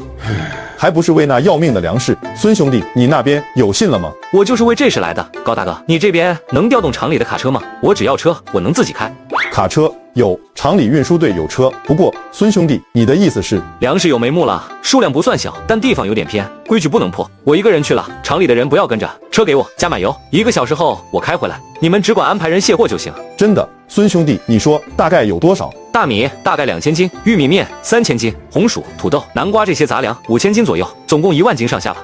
多少？1万斤？太好了！卡车，对，卡车的事情得解决，我马上给你安排。不，我亲自去安排，就用运输队王队长的车。这个你拿着，1点茶叶和2袋奶粉，1点心意，别嫌弃。谢了高大哥。孙兄弟，小心开车，我先去汇报。1个小时后，我带着人在仓库门口等你。5000人等着吃饭，孙少安只能铤而走险。但是粮的来路是不能说的，于是孙少安特意去借了辆卡车当幌子，然后将车开到了县城北郊一片早已废弃的旧厂区。从空间将准备好的粮食全部放到了车厢里，很快就在卡车车厢里垒起了一座坚实的梁山。孙少安带着满满一卡车粮食回到了轧钢厂仓库门口，高建设已经带着几个装卸工等在一旁。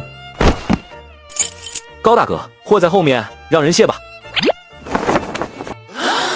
赶紧卸车，过称入库，动作快点，都小心着点，这都是咱们厂的救命粮。早已等候多时的7、8个装卸工，如同打了鸡血一般，一边欢呼，一边迅速的搬运、过磅、入库。只是才搬了一小半，轧钢厂的诸位领导都纷纷赶来了。孙少安同志，好，你干得好啊！你为咱们厂立下了大功，天大的功劳。这万斤粮食救的可不只是食堂的灶火，更是全厂上下几千职工家属的心啊！一时之间，书记、副厂长、工会主席等人也纷纷围上来，赞誉之词不绝于耳。但作为全场焦点的孙少安心里却异常平静。厂长、书记，各位领导，严重了！这是我分内的工作，也是高科长领导有方，给我指明了方向，提供了支持，能帮厂里解决点困难，我心里也踏实。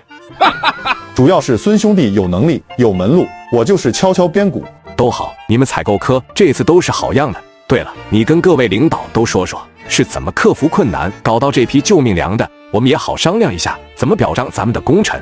各位领导，不是我不想告诉诸位，也不是我不相信你们，一旦我把这些事说出来，很多单位就会像苍蝇一样扑上去抢占这个渠道，到时候我们想要购粮那就没可能了。太不容易了，孙少安同志这么快就在各个领域协调购粮，动用各方关系，还得担着风险。孙少安同志，你这不仅是有能力，更有胆识，有担当。10万斤粮救了5000人，孙少安成了全场英雄。可是群众的鼓掌越响亮，他的内心就越心虚，因为这份光荣是用一个不能说出口的秘密换来的。老张，我看对于孙少安这样立下大功的同志，我们不仅要给予物质奖励，更要在精神上大力表彰，要树立典型，鼓舞全场士气。我同意，应该大力表彰，要写表扬稿，全场广播通报表扬。